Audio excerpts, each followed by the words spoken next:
Hello friends, आपका स्वागत है टेली टाइम्स पर। आपको पूरी कहानी का लिंक डिस्क्रिप्शन में मिलेगा। चलिए शुरू करते हैं आज की कहानी।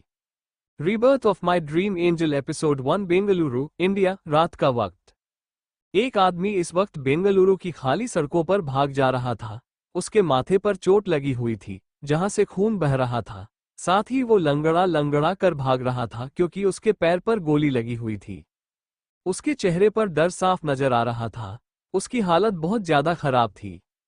वो आदमी भागते हुए बार बार मुड़कर पीछे देख रहा था। वो खुद से बोला, नहीं, मैं ऐसे नहीं फंस सकता। मुझे खुद को बचाना पड़ेगा, कुछ तो करना पड़ेगा। बोलते हुए वो आदमी एक जगह पर आकर रुका और गहरी सांस लेने लगा। इतनी देर से भागने की वजह से उसकी सांसें फूल चुकी थी। उसके पैर में बहुत जोर से दर्द हो रहा था। खून लगातार बहे जा रहा था, जिस वजह से उसे अपने शरीर में कमजोरी भी साफ महसूस हो रही थी। उस आदमी की नजरें एक गली की तरफ गई जो कि खाली थी। वो स्कूटर मार्केट था जहां पर गाड़ियां सही होती थी और वो मार्केट पूरी रात बंद रहती थी, तो वहां बिल्कुल सन्नाटा था। वो आदमी भागते हुए उस गली में गया और दीवार से टिककर गहरी सांसें लेने लगा। उस आदमी ने एक बार अपनी पॉकेट से एक वॉच निकाली। उसे देखते ही वो हल्का सा मुस्कुरा कर बोला, कैसे भी करके ये वॉच पुलिस वालों तक पहुंचानी होगी। तुम्हें रोकने के लिए कुछ तो करना पड़ेगा। मैं पुलिस स्टेशन पहुंचूंगा इस वॉच के साथ, अपना मिशन पूरा करके रहूंगा। बोलकर उसने वॉच अपनी पॉकेट में रखी और फिर बाहर जाकर देखा, पूरा रोड खाली था। दूर दूर तक कोई नहीं था, सिर्फ और सिर्फ कुत्तों के भौंकने की आवाज आ रही थी। वो आदमी खुद से ही बोला, लगता है वो भटक चुके हैं। शुक्र है वो भटक चुके और अब मैं यहां से निकल सकता हूं।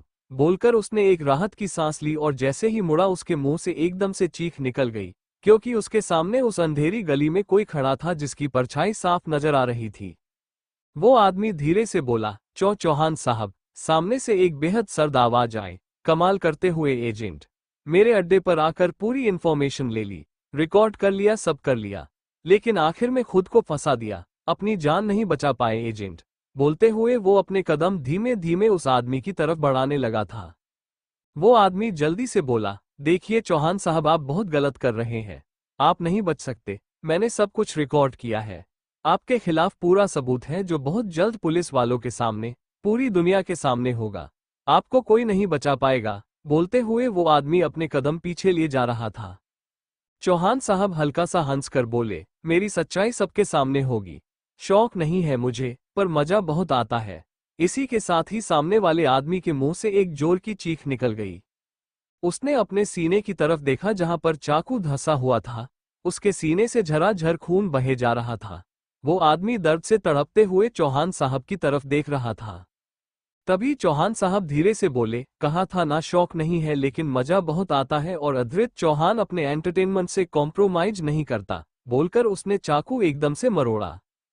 इसी के साथ उस एजेंट के मुंह से और जोर की चीख निकली और वो घुटनों के बल नीचे गिर गया। अद्वैत अपने हाथ की तरफ देखकर बोला, आई स्वेयर, सोचा था एक हफ्ते तक कोई खून खराबा नहीं करूंगा, बट नो, भूल जाता हूं कि लोगों को अद्वैत चौहान की सच्चाई देखने में बड़ा मजा आता है। अगर लोग मुझसे मजे लेने आएंगे तो फिर मुझे भी तो मजा देना पड़ेगा ना। कोच अद्वैत चौहान लव्स हिज एंटरटेनमेंट। वही वो एजेंट दर्द से तड़पते हुए जमीन पर गिर चुका था। उसकी सांसें धीरे धीरे थमने लगी थी। वो अपनी आंसू भरी आंखों से अद्वैत की तरफ देख रहा था, जिसका चेहरा भी ढंग से उसे अंधेरे में नहीं दिख रहा था, लेकिन उसकी आवाज किसी में भी डर पैदा करने के लिए काफी थी। कुछ पल में उस एजेंट ने अपना दम तोड़ दिया। अब उस गली में बेहद शांति थी। उस शांति को तोड़ते हुए अद्वैत ने एक गहरी सांस ली और वो पंजों के बल नीचे बैठा। इसी के साथ स्ट्रीट लाइट की रोशनी उसके चेहरे पर पड़ी। ओलिव स्किन, सी ग्रीन आंखें जो कहने को ग्रीन थी, पर इतनी डार्क थी कि कोई उसकी आंखों में देख ना पाए। फोरहेड पर आते हुए बाल, साथ ही ब्लैक कलर की शर्ट के अंदर से झांकता हुआ टैटू, जो कि क्या था, वो तो अंदर का राज था। अद्वैत ने उस एजेंट के पॉकेट से वॉच निकाली और फिर उसने वॉच के पीछे लगा एक बटन ऑन किया। इसी के साथ वहां की शांति को तोड़ते हुए एक वॉइस रिकॉर्डिंग स्टार्ट हो चुकी थी।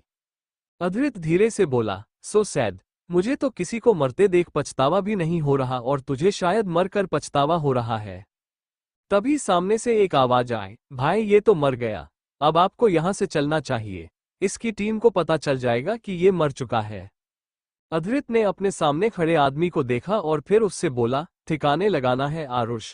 वो काम मेरा नहीं है। इस पागल कुत्ते ने ऑलरेडी मेरे दिमाग को पागल करने की कोशिश की है, देख लेना इसका। और रही बात इस वॉच की, बोलते हुए उसकी नजरें अपने हाथ में पकड़ी हुए वॉच पर गई। आरुष धीरे से बोला, वॉच डैमेज करनी है राइट? अद्रित सार्कास्टिकली बोला, किसने कहा कि ये वॉच डैमेज करनी है? इसके चक्कर में तो ये पागल कुत्ता मरा है। उसके मरने की याद को संभाल कर इसके घर भिजवाना तो बनता है। आरुष हैरानी से बोला, वॉट? पर भाई इसमें आपकी रिकॉर्डिंग? अद्रित बीच में बोला, आरुष चौहान बड़े भाई से ऊंची आवाज में बात नहीं करते। आरुष झट से बोला, सॉरी भाई, आई एम रियली सॉरी, बोलकर उसने अपना सर झुका लिया। अद्रित ने कुछ पल उसे देखा और फिर वो बिना कुछ बोले वहां से निकल गया। उसके जाते ही आरुष ने एक राहत की सांस ली और धीरे से बोला, जान बच गई मेरी, पर इसकी जान तो गई। बोलते हुए उसने डेड बॉडी की तरफ देखा और फिर बोला, लोग अद्रित चौहान से पंगे क्यों लेते हैं? इन्हें समझ में नहीं आता है क्या? वो दुनिया के सामने कारनामे करते हैं, लेकिन दुनिया उन्हें पकड़ नहीं पाती। ये उनकी खूबी है। तभी अचानक से आरुष का फोन बजा। उसने जैसे ही कॉल पिक किया, दूसरी तरफ से एक आवाज आई, अद्रित कहाँ है? आरुष कुछ पल रुक कर बोला, अंकल आपका अद्रित और मेरा भाई कहता तो है कि वो किसी की जान नहीं लेगा, पर 24 घंटे से ज्यादा कभी टिक नहीं पाता वो बिना किसी की जान लिए। दूसरी तरफ से फिर से आवाज आई, समझ में नहीं आता कि मैं क्या करूं? कहने को मैं देव अग्निहोत्री हूं पर उसे नहीं रोक सकता। आरुष हल्का सा मुस्कुरा कर बोला, अद्रित चौहान को कोई भी नहीं रोक सकता है अंकल। लीगल दुनिया में बेशक से वो कुछ भी हो, पर इलीगल तौर पर वो क्या क्या है ये भी पूरी दुनिया जानती है। पर मजाल है कभी कोई सबूत मिल जाए। एजेंट आते हैं जाते हैं, जिंदा होकर आते हैं और मर कर जाते हैं। आज भी वही हुआ है। अद्रित चौहान कोई नॉर्मल इंसान है ही नहीं uncle, he is a gangster, underworld का जाना माना नाम। तो बेशक आप देव अग्निहोत्री होंगे, लेकिन वो भी अद्रित चौहान है जो किसी के रोकने से ना रुके। वही बेंगलुरु का सबसे पोश इलाका, जहां पर एक विला था, उसके आसपास कई गार्ड्स थे। उन सबके हाथ में बंदूकें थी। एक गाड़ी उन सभी को इग्नोर करते हुए सीधे विला के अंदर चली गई। पार्किंग में वो गाड़ी सीधे रुकी और गाड़ी से अद्रित बाहर निकला। उसने अपनी नजर चारों तरफ घुमाई और अपना सिगरेट वही साइड में फेंक कर तुरंत अंदर चला गया। जितना आलीशान वो वाला बाहर से था, उतना आलीशान वो अंदर से भी था। हर चीज ऐसी थी मानो खासकर इस विला के लिए ही बनाई गई हो। आसपास कई नौकर थे जो काम पर लगे हुए थे और उन सभी के सर झुके हुए थे। अद्रित चौहान को देखने की औकात उनमें से ना किसी की थी, ना किसी की हो सकती थी। अद्रित लापरवाही से उन सभी को नजरअंदाज करते हुए सीढ़ियों से ऊपर फर्स्ट फ्लोर पर गया। कॉरिडोर से होकर वो आखिरी कमरे में गया, जो कि उसका कमरा था, जिसमें आने की इजाजत किसी को नहीं थी या शायद किसी एक को थी। अद्रित जैसे ही कमरे में गया, वो बहुत हार्श आवाज में बोला, तुम बाहर आओ, जहां भी हो अभी के अभी आओ, मुझे तुम मेरी नजरों के सामने चाहिए ही राइट नाउ। बोलते हुए उसने अपनी शर्ट के बटन बेताबी से खोले और फिर शर्ट उतारकर वहीं कोने में फेंक दी। तभी किसी ने अचानक से अद्रित के पीठ पर हाथ रखा और उसके कान में बोली, वेलकम बैक। ये सुनते ही अद्रित के चेहरे पर एक अजीब सी मुस्कान आ गई। बेंगलुरु, इंडिया, रात का वक्त, पूरे कमरे में अंधेरा था, सिर्फ और सिर्फ सांसों की आवाज सुनाई दे रही थी। वहीं बालकनी का दरवाजा खुला था, जिसकी वजह से पर्दे उड़ रहे थे। अचानक से पर्दा बहुत जोरों से उड़ा और चांद की रोशनी सीधे अद्रित के चेहरे पर गई। वहीं उसके पीछे खड़ी एक लड़की, वो चांद की रोशनी उसके चेहरे को भी छू गई और उसकी लवेंडर ब्लू आईज एक अलग ही तरीके से चमक उठी। अद्रित सामने देखते हुए बोला, माशूका तुम सामने आ सकती हो, और अगर तुम सामने नहीं आओगी तो मुझे जबरदस्ती करनी पड़ेगी।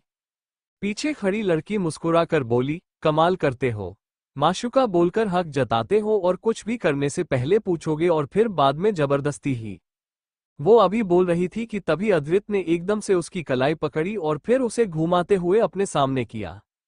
उसने उस लड़की की कलाई इतनी कसकर पकड़ी हुई थी कि उस लड़की ने दर्द से अपनी आंखें बंद कर ली, लेकिन उसके होठों पर मुस्कान अभी भी बनी हुई थी। अद्रित ने एकदम से उसे अपने पास खींचा और धीरे से बोला, आइज ओपन माशूका। ये सुनते ही उस लड़की ने एकदम से अपनी आंखें खोली और वो अपनी लवेंडर ब्लू आइज से अद्रित की सी ग्रीन आंखों में देखने लगी। वो लड़की बेहद धीमी सी आवाज में बोली, मेरी आंखों में तुम अपना अक्ष देखते हो और मैं तुम्हारी आंखों में तुम्हारी माशूका को देखती हूँ। मतलब रूमी खान को देखती हो, खुद को देखती हूँ। उसकी बात का अद्रित ने कोई जवाब नहीं दिया। उसने एकदम से रूमी को सीधे पीछे की तरफ धक्का दिया। रूमी सीधे जाकर बेड पर गिर गई और वो मुस्कुराते हुए अद्रित की तरफ देखने लगी। अद्रित उसकी तरफ बढ़ते हुए बोला, तुम्हें पता है माशूका, तुम इतनी खास क्यों हो कि तुम मेरे कमरे में हो? रूमी एकदम से बैठकर बोली, क्योंकि मैं तुम्हें सेटिस्फाई करती हूँ। ये सुनते ही अद्रित के चेहरे पर एक तिरछी मुस्कान आ गई।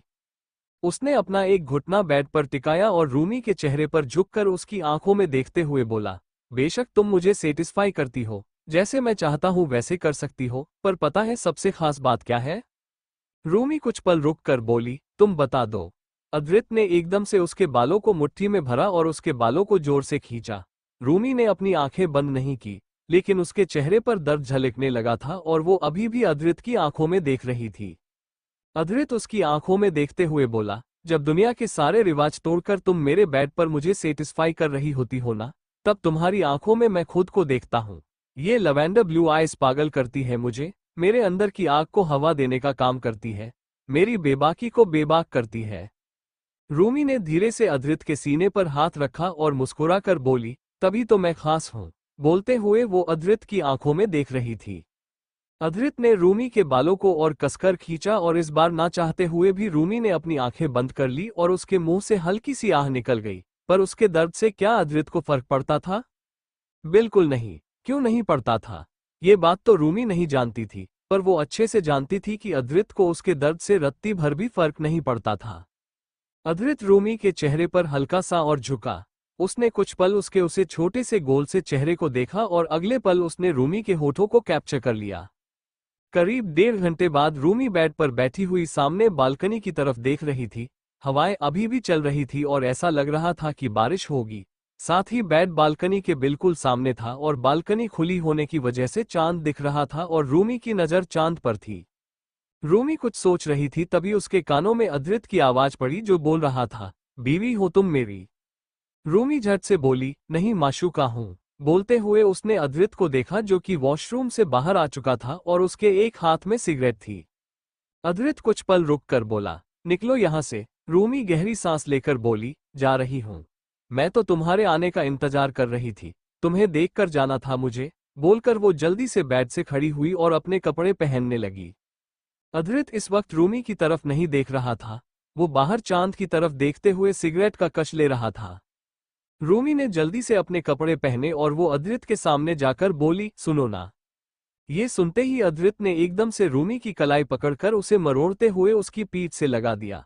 अद्रित के ऐसा करते ही रूमी अद्रित के बेहद करीब आ चुकी थी। उन दोनों के सीने आपस में टच हो रहे थे। रूमी हैरानी से अद्रित की तरफ देख रही थी। अद्रित एकदम से रूमी के चेहरे पर झुका और हल्का सा आगे बढ़कर उसके कान में बोला, तुम जानती हो ना माशूका कि मैं तुम्हें माशूका क्यों बोलता हूँ? रूमी धीरे से बोली, क्योंकि मैं तुम्हारे सुकून का इकलौता जरिया हूँ। इस पूरी दुनिया में तुम मुझे माशूका बोलते हो क्योंकि मैं तुम्हारी कोई मोहब्बत या आशिकी नहीं हूँ, सिर्फ और सिर्फ तुम्हारी वो हूँ जो तुम्हारे हर दर्द को, हर अंधेरे को झेलती है ताकि तुम सुकून से रहो। अद्रित तिरछा मुस्कुराते हुए बोला, एग्जैक्टली, तो अपनी औकात मत भूलना, ठीक है? तुम्हारे लिए अच्छा होगा माशूका, तुम आज मुझे कम दर्द की रिक्वेस्ट करोगी और कल मैं तुम्हें दुगना दर्द दूंगा। तब तुम क्या करोगी? उस कमरे से बाहर निकलकर रूमी जैसे ही 2 कदम आगे अंधी वो एकदम से आरुष से टकरा गई। आरुष उसे देखकर बोला, छुपते छुपाते जाने की जरूरत नहीं है, सबको पता है कि तुम क्या करती हो। रूमी कुछ पल रुक कर बोली, कोई गलती करती हूँ क्या? आरुष गहरी सांस लेकर बोला, मुझे बोलने की जरूरत नहीं है, यही तो प्रॉब्लम। इतना बोलते हुए वो रुक गया। रूमी मुस्कुराते हुए बोली, डोंट वरी, तुम्हारी भाभी नहीं बनूंगी मैं। बोलकर वो जाने के लिए आगे बढ़ गई। तभी आरुष एकदम से उसकी तरफ मुड़कर बोला, पर दोस्त तो हो और दोस्त हमेशा रहोगी, जिसे तुम भूल गई हो कि तुम्हारे और मेरे बीच में कोई रिश्ता है। रूमी एकदम से रुक कर बोली, रिश्तों को कुर्बान कर चुकी हूं मैं। अब सिर्फ और सिर्फ मेरा एक ही रिश्ता है, वो भी चौहान साहब से, जो तुम्हारे भाई हैं। बस सुन लिया? आरुष धीरे से बोला, एक तो तुम उनके पीछे पागल हो और एक मेरा भाई। वो सिर्फ और सिर्फ तुम्हें इस्तेमाल कर रहा है, तुम्हारा यूज कर रहा है अपने फायदे के लिए। रूमी गहरी सांस लेकर बोली, आरुष चौहान मेरे सामने बोल दिया, गलती से भी किसी और के सामने ये बातें मत बोलना। तुम भाई हो उनके, ठीक है? सबसे पहले अपने भाई होने का फर्ज निभाना, उसके बाद मेरी दोस्ती पर आना। बोलकर वो वापस जाने के लिए मुड़ गई। तभी आरुष एकदम से तेज आवाज में बोला, 10 साल का फर्क है तुम दोनों के बीच में। Seriously 10 years. एज क्या मजाक लगती है क्या? ये सुनते ही रूमी के कदम एकदम से रुक गए और उसके चेहरे पर बोरियत साफ नजर आने लगी। बेंगलुरु, इंडिया। रात का वक्त। आरुष की बात सुनकर रूमी के कदम रुक गए थे और उसके चेहरे पर बोरियत साफ नजर आने लगी थी। उसने एकदम से मुड़कर आरुष की तरफ देखा और उससे बोली, बिल्कुल मजाक लगती है। 10 ईयर्स। It's 10, not 100। आरुष कुछ पल रुक कर बोला, पागल हो तुम? रूमी मुस्कुराते हुए बोली, रूमी खान से बड़ा पागल कोई हो भी नहीं सकता। I am the biggest mad. बोलकर उसने आई विंक की और गुनगुनाते हुए वहां से निकल गई। उसके जाते आरुष धीरे से बोला, तुम्हें लगता है कि तुम सबसे बड़ी पागल हो, पर मैं अच्छे से जानता हूं कि आखिर यहां पर पागल है कौन। बोलकर उसने एक बार अद्रित के बेडरूम के दरवाजे की तरफ देखा और फिर वो दूसरी तरफ अपने बेडरूम की तरफ चला गया। अगला दिन ये विला किसी और का नहीं बल्कि अद्रित चौहान का ही था। चौहान विला। इसके आसपास कोई मक्खी भी अपनी मर्जी से नहीं भटक सकती थी। यहाँ जान पहचान से लेकर करीबी तक यूं ही नहीं आ सकते थे। ये खासियत थी और इसी चौहान विला के हॉल में इस वक्त करीब 4 लड़के बैठे हुए थे, जिनमें से एक आरुष था और उनके साथ करीब 45 साल का एक आदमी था जो कि देव अग्निहोत्री था। देव ने आरुष को देखते हुए बोला, अद्रित कहाँ पर है? रात को गुस्से में आया था, उसके बाद रूमी ही उसके साथ थी। ये तो मुझे पता है, पर वो कहाँ पर है? आरुष ने कुछ पल रुक कर बोला, वो अपने टाइम पर आएंगे। ना अंकल, आप अच्छे से जानते हैं अद्रित चौहान किसी की मर्जी से चलता नहीं, और कोई उसे चलाने की कोशिश करे तो वो उसकी जिंदगी से उसकी मर्जी खत्म कर देता है। तभी उनमें से बैठा हुआ एक और लड़का बोला, एक ब्रेकिंग न्यूज चल रही है, देखना चाहोगे? उस लड़के की बात सुन सभी की नजर उसकी तरफ चली गई थी। देव ने कुछ पल रुक कर बोला, कौन सी ब्रेकिंग न्यूज है रोनित? देव की बात सुनने के बाद रोनित ने बिना कुछ बोले टीवी ऑन कर दिया और इस वक्त टीवी पर ब्रेकिंग न्यूज चल रही थी, जिसकी हेडलाइन थी कि रात के सन्नाटे में स्कूटर मार्केट के पास मिली है एक डेड बॉडी, जिसकी शिनाख्त जारी है।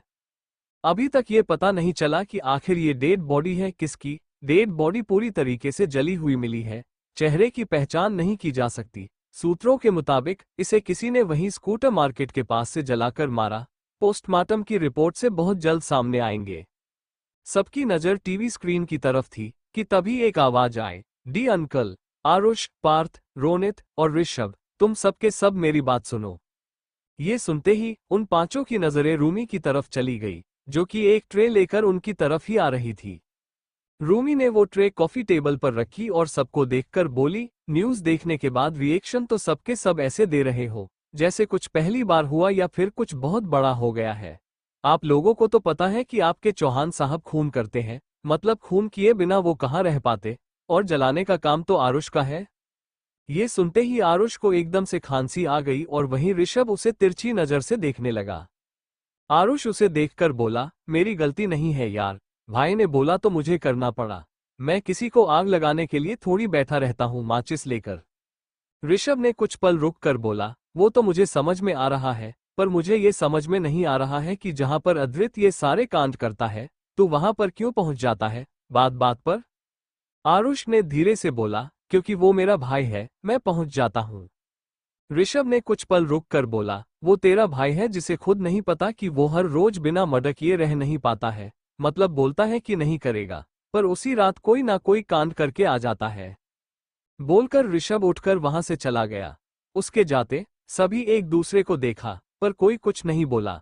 रूमी मुस्कुराते हुए बोली, खाने पीने पर ध्यान दो सब लोग, मैं जाती हूँ, सबके चौहान साहब को लेकर आती हूँ, बाय। बोलकर वो तुरंत वहां से चली गई। पार्थ ने एक नजर रूमी को जाते देखा और फिर सबको देखकर बोला, ये लड़की कभी सुधरेगी या नहीं? ऋषभ के सामने हमेशा कोई ना कोई ऐसी बात करती है जिस वजह से वो चिढ़ जाते हैं और फिर इसके सामने से चले हैं। देव अपनी चाय का कप उठाकर बोले, उसे ऋषभ नहीं पसंद है, सीधी सी बात है पारस। आरुष ने धीरे से बोला, पर मुझे भी तो ये जानना है कि आखिर उसे पसंद क्यों नहीं है। पिछले 2 साल से यही ड्रामा चल रहा है। ये लड़की 20 साल की हो चुकी है, लेकिन अभी भी इसकी और ऋषभ की दुश्मनी मुझे समझ में नहीं आई। इधर रूमी अद्रित के कमरे के बाहर आकर रुकी। वो खुद से बोली, मुझे पता है कि तुम क्या कर रहे होंगे। बोलकर उसने हल्का सा दरवाजा खोला और अंदर झांक कर देखा। इस वक्त अधृत पेट के बल आराम से बेड पर लेटा हुआ था, उसका चेहरा दूसरी तरफ था। रूमी मुस्कुराते हुए अंदर जाने लगी। बेड के पास पहुंचकर वो हल्का सा मुस्कुराई। वो बेड पर बैठने वाली थी कि तभी अधृत ने एकदम से मुड़ते हुए रूमी का हाथ पकड़कर उसे अपने ऊपर खींचा। अगले ही पल रूमी सीधे उसके ऊपर गिर गई और वो अपनी आंखें बड़ी कर हैरानी से उसे देखने लगी। रूमी मुस्कुराते हुए बोली, तुम्हें पता चल गया कि मैं हूं? क्या तुम्हें हमेशा पता चल जाता है कि मैं हूं? अधृत ने बिना कुछ बोले उसकी हाथ की तरफ इशारा किया। रूमी ने अपने हाथ में पहनी हुई चूड़ियों की तरफ देखा और फिर वो मुस्कुराते हुए बोली, हाँ, इसलिए तो मुझे ये सबसे ज्यादा पसंद है। ये सिल्वर बैंगल्स मेरी तब से फेवरेट हो गई है जब से तुम्हें पता चल जाता है कि मैं हूं। मतलब? अधृत बीच में बोला, शट अप माशूका। ये सुनते ही रूमी बिल्कुल चुप हो गई और वो अपनी लवेंडर ब्लू आंखों से अधृत को गौर से देखने लगी। अधृत ने रूमी को एक तरफ किया और फिर अपना फोन उठाकर टाइम चेक किया और उसे देखकर बोला, मुंह उठाकर तुम मेरे कमरे में क्या करने आए हो? तुम्हें पता है ना कि तुम मेरे कमरे में सिर्फ तब आती हो जब मुझे तुम्हारी जरूरत हो। रूमी कुछ पल रुक कर बोली, तुम्हें उठाने आई थी मतलब मुझे पता था कि तुम उठ चुके हो, सो नहीं रहे हो, लेकिन फिर भी आ गई, बहाना मिल गया आने का। ये सुनते ही अधृत ने एकदम से रूमी की कलाई पर अपनी पकड़ मजबूत करते हुए उसका हाथ में मोड़ते हुए उसकी पीठ से लगा दिया। रूमी ने दर्द के मारे अपनी आंखें बंद कर ली लेकिन उसके होठों की मुस्कान अभी भी नहीं गई थी। अधृत कुछ पल रुक कर बोला, ओपन योर आइज माशूका। तुम्हें पता है ना, तुम्हारी आंखों में दर्द देखना है मुझे, और खुद को तुमसे भी ज्यादा देखना है। ये सुनते ही रूमी ने अपनी आंखें खोली और वो अधृत की आंखों में देखने लगी। अधृत उसके हाथ पर अपनी पकड़ मजबूत किए जा रहा था, मानो उसे कोई फर्क नहीं पड़ रहा हो। वहीं रूमी की आंखें धीरे धीरे नम होने लगी थी, पर वो अभी भी अधृत की आंखों में देख रही थी। अधृत रूमी के चेहरे के पास गया और उसकी आंखों में देखते हुए धीरे से बोला, अपनी औकात नहीं भूलनी चाहिए माशूका। तुम माशूका हो, मेरी कोई बीवी नहीं और कभी बन भी नहीं सकती। तो ये मुंह उठाकर मेरे कमरे में चले आने की आदत छोड़ दो। तुम आ सकती हो लेकिन हर रात जब मुझे तुम्हारी जरूरत हो। उसके अलावा दिन के उजाले में तुम्हारी शक्ल भी नहीं देखी मुझे यहाँ पर, गॉट इट। अपनी बात बोलकर अधृत ने झटके से रूमी का हाथ छोड़ दिया। रूमी ने एक बार अपनी कलाई की तरफ देखा जो लाल हो चुकी थी, और फिर उसने अधृत को देखा जो अब उसकी तरफ नहीं देख रहा था। अधृत बेड से खड़ा हुआ और वो बिना कुछ बोले वॉशरूम की तरफ जाने लगा। तभी रूमी खड़ी होकर बोली, क्या खाओगे? अधृत एकदम से उसकी तरफ मुड़कर बोला, तुम्हें खाऊंगा। I think you understand what I want to say माशूका। बोलकर वो तिरछा मुस्कुराया और वहां से चला गया। रूमी ने एक बार अपने हाथ की तरफ देखा और फिर हल्का सा मुस्कुराकर बोली, पीपल से लव हर्ट्स, पर माशूका ये बोलती है, जब दर्द का ख्याल आ जाए तो फिर प्यार ही कैसे, और जब प्यार में दर्द ना हो तो एहसास ही कैसे। ये दर्द का जंजाल है और दर्द इससे जुड़ा है, बचकर जाओगे ही कैसे? बोलकर उसने एक नज़र वॉशरूम के दरवाजे की तरफ देखा और फिर बाहर चली गई। रूमी सीढ़ियों से नीचे जा रही थी कि तभी वो सामने किसी से टकरा गई। उसने अपनी नजरें उठाकर ऋषभ को देखा जो उसे बुरी तरह घूर रहा था। बेंगलुरु इंडिया। रूमी आखिरी सीढ़ी पर खड़ी थी और वो सामने ऋषभ को देख रही थी जो कि उसे बुरी तरह घूर रहा था। वो कुछ बोलने को हुई कि तभी ऋषभ चिल्लाकर बोला, अंधी हो क्या, दिखता नहीं है? ये सुनते रूमी ने एकदम से अपना सर झुका लिया पर वो कुछ बोली नहीं। ऋषभ धीरे से बोला, कितना मासूम बनने की एक्टिंग करती हो तुम, शातिर कहीं की। रूमी ने एक गहरी सांस ली पर वो अभी भी कुछ नहीं बोली। ऋषभ ने कुछ पल उसे देखा और वो जाने के लिए मुड़ गया। तभी रूमी अचानक से बोली, अगर मैं शातिर हूं तो तुम कौन से चाशनी में डूबे हुए हो मिस्टर ऋषभ देसाई? ये सुनते ही ऋषभ के कदम खुद रुक गए और उसने कसकर अपने हाथों की मुट्ठी बना ली। अधृत को छोड़कर रूमी खान हर किसी को ऐसा जवाब देती थी कि सामने वाले के मुंह से कुछ निकल नहीं सकता था।